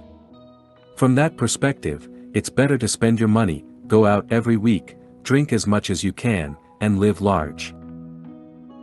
Ask yourself, what does all that lead to? It doesn't take a scientist to answer that question. The answer is, nothing. Now, there's also another perspective on living, that you're here forever. Think about it. How different would you live if I told you that you're never going to die? When I look at myself, I used to live as if I were mortal. I'd spend my money on clothes, gadgets, holidays. But I also seemed to be in a hurry. I wanted to achieve a lot of things in my life. And preferably, very fast. I also pursued many things at the same time. Just like a dog. Chasing every shiny thing out there. Or even chasing my own random ideas. But lately, I've adopted a different mindset. It's an idea of, what if I were immortal? I know, it sounds like I'm working on a hyperbolic chamber that promises eternal life. But trust me, I'm not that delusional. I'm talking figuratively. The first time I got this idea was when I read one of Marcus Aurelius' meditations, think of yourself as dead. You have lived your life. Now take what's left and live properly. I'm particularly referring to the last part, living properly. What does that mean? I think everyone has a different perspective. To me, living properly means that I'm satisfied with my life. That I can look myself in the mirror, and genuinely say, I like my life. Was I truly satisfied when I lived my life in the now? No, not really. I didn't have a real career, or a house, or anything that I was proud of. And why was that? I was too focused on the now. I wanted things to happen fast. Before you know it, you'll be dead. Now, that mindset is fine to get started. Nothing works better than kicking someone in the butt by telling them they're going to die. But once you're working on building a life, it's not helpful to think like that. Being present is a great thing, but like many things in life, don't overdo it. That's why I like to live like I'm immortal. Because when you live forever, you have all the time in the world to build something. You can make mistakes and learn from them. There's no pressure to make things happen fast. You treat people with respect because other people will also be around forever. This small tweak in my mindset has helped me to take a different view on life. I'm not afraid to look 10 or 20 years ahead. That helps me to make better decisions today. For example, I'd rather save my money or invest it instead of spending it because I know that future Darius will benefit from that. But how about the present Darius? Well, I talked about being satisfied, right? Odd enough, I'm more satisfied when I save my money. Or when I eat healthy food or work out every day. When I think about this idea, I find it fascinating how well it works. We all know we're going to die. I recently even wrote an article about it. That's a good and bad thing. Good because it gives us urgency. Bad because we lose sight of the big picture. How do you live? Like a mortal or immortal person? Whatever it is, I hope you're satisfied with your life. Because at the end of the day, that's what matters most.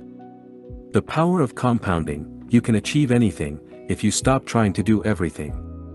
Do you have a long list of goals, desires, and wants for your life? Do you want to learn more? Earn more? Improve your skills? Get the most out of your relationships? Live better? All those things are good. Life is about moving forward and making consistent progress. However, there's one important thing about all this working, hustling, striving, and achieving more: you can't do everything at the same time. That's common sense, right? You only have so much time and energy. So if you take on too many things, you end up spread too thin. Instead, it's much more effective to focus your effort on one thing. Success adds up.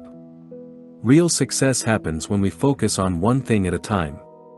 The first time I discovered that idea was in high school. When I was preparing for my final exams, I decided to study only one subject at a time.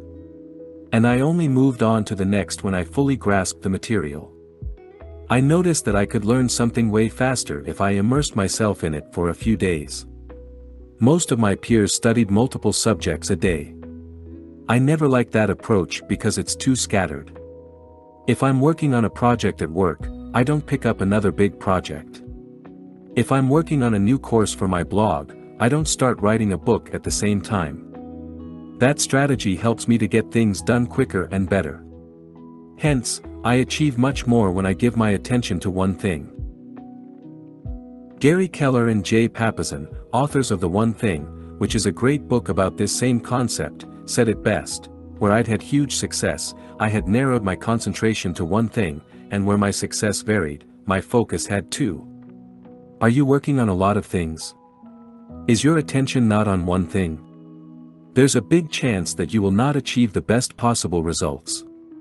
Or worse, you might fail if you try to achieve many things at the same time. The reason is simple: most of us believe that success happens all at once. Real life is different. Keller and Papasan put it well: success is sequential, not simultaneous. Things add up. You learn one skill. Then another. You finish one project. Then another. Over time, your accomplishments add up to form an impressive feat. This is especially true for money. Most people earn their money over time. Few people make a big financial splash. Forget about the Conor McGregors and Evan Spiegels of this world. These are people who hit the career jackpot. But you don't need special talent or skills to succeed in life. If you take the long road, achieve one goal after the other, and build up your wealth step by step, you are more likely to live a good life. It's simple. And it always works. People who say it doesn't just haven't had the patience to apply it to their own life. One of my mentors owns a few dozen properties, worth millions. He acquired his wealth over time. He's in his 60s now. You see, things take time. And when you combine patience with compounding, you achieve the biggest results. And these are not extraordinary things. I'm not promising you a gold medal at the 2020 Olympics or that you'll become the next Zuckerberg. Everyone can save money, improve their skills, and create wealth. The impact of long-term compounding. It's incredibly corny example, but take Warren Buffett. This is how he built his wealth over time. Source, .aviz. Don't look at the numbers, or random x-axis. Look at the relative growth. Between age 32 and age 44, Buffett improved his net worth by 1,257%. That's pretty exceptional growth over 12 years, right? Especially if you take into account that he lost a lot of money in his 40s. But that's not the point here. Look at this. From age 44 to 56, Warren Buffett's wealth increased by a ridiculous 7,268% over a similar time period. And of course, this is his net worth, and there's always luck involved with these type of numbers. Plus, his net worth is based on stock prices, which means a big portion of it could be all gone tomorrow. But still, it's about the growth he achieved over time. Another thing, Buffett acquired 99% of his net worth after he became 50. Think about all those spoiled idiots in their teens, 20s, and even 30s, me included, who complain about the slow progress of their career. This helps you to put things in perspective. Anyway, there's a lot of Warren Buffett porn on the internet. And a lot of people pretend you can become rich by investing in the stock market. All you need to do is to buy their course that contains all the secrets to wealth. Yeah, right. It doesn't work that way. Personally, I hate stocks, and I think normal folks should stay away from Wall Street. I prefer real estate. However, Buffett is the perfect example of sequential success. You can achieve big things with small actions that build up over time. This is not only true for money. The same concept applies to skills, health, and relationships. You don't build a strong body in a day, month, or even a year. It takes years of consistent effort. Shortcuts don't exist, no matter how smart you work. For example, cyclists under the age of 28 rarely win big races like the Tour de France because it takes them years to build the strength, stamina, and mindset you need to win. If you want to see the impact of compounding in your own life, it requires you to focus on one thing at a time, for every aspect of your life, and always look at the bigger picture. It comes down to this: you'll get there if you put in the work. Who cares if it's tomorrow or 20 years? It will happen. That's all that matters. The end. Preview. Save to media.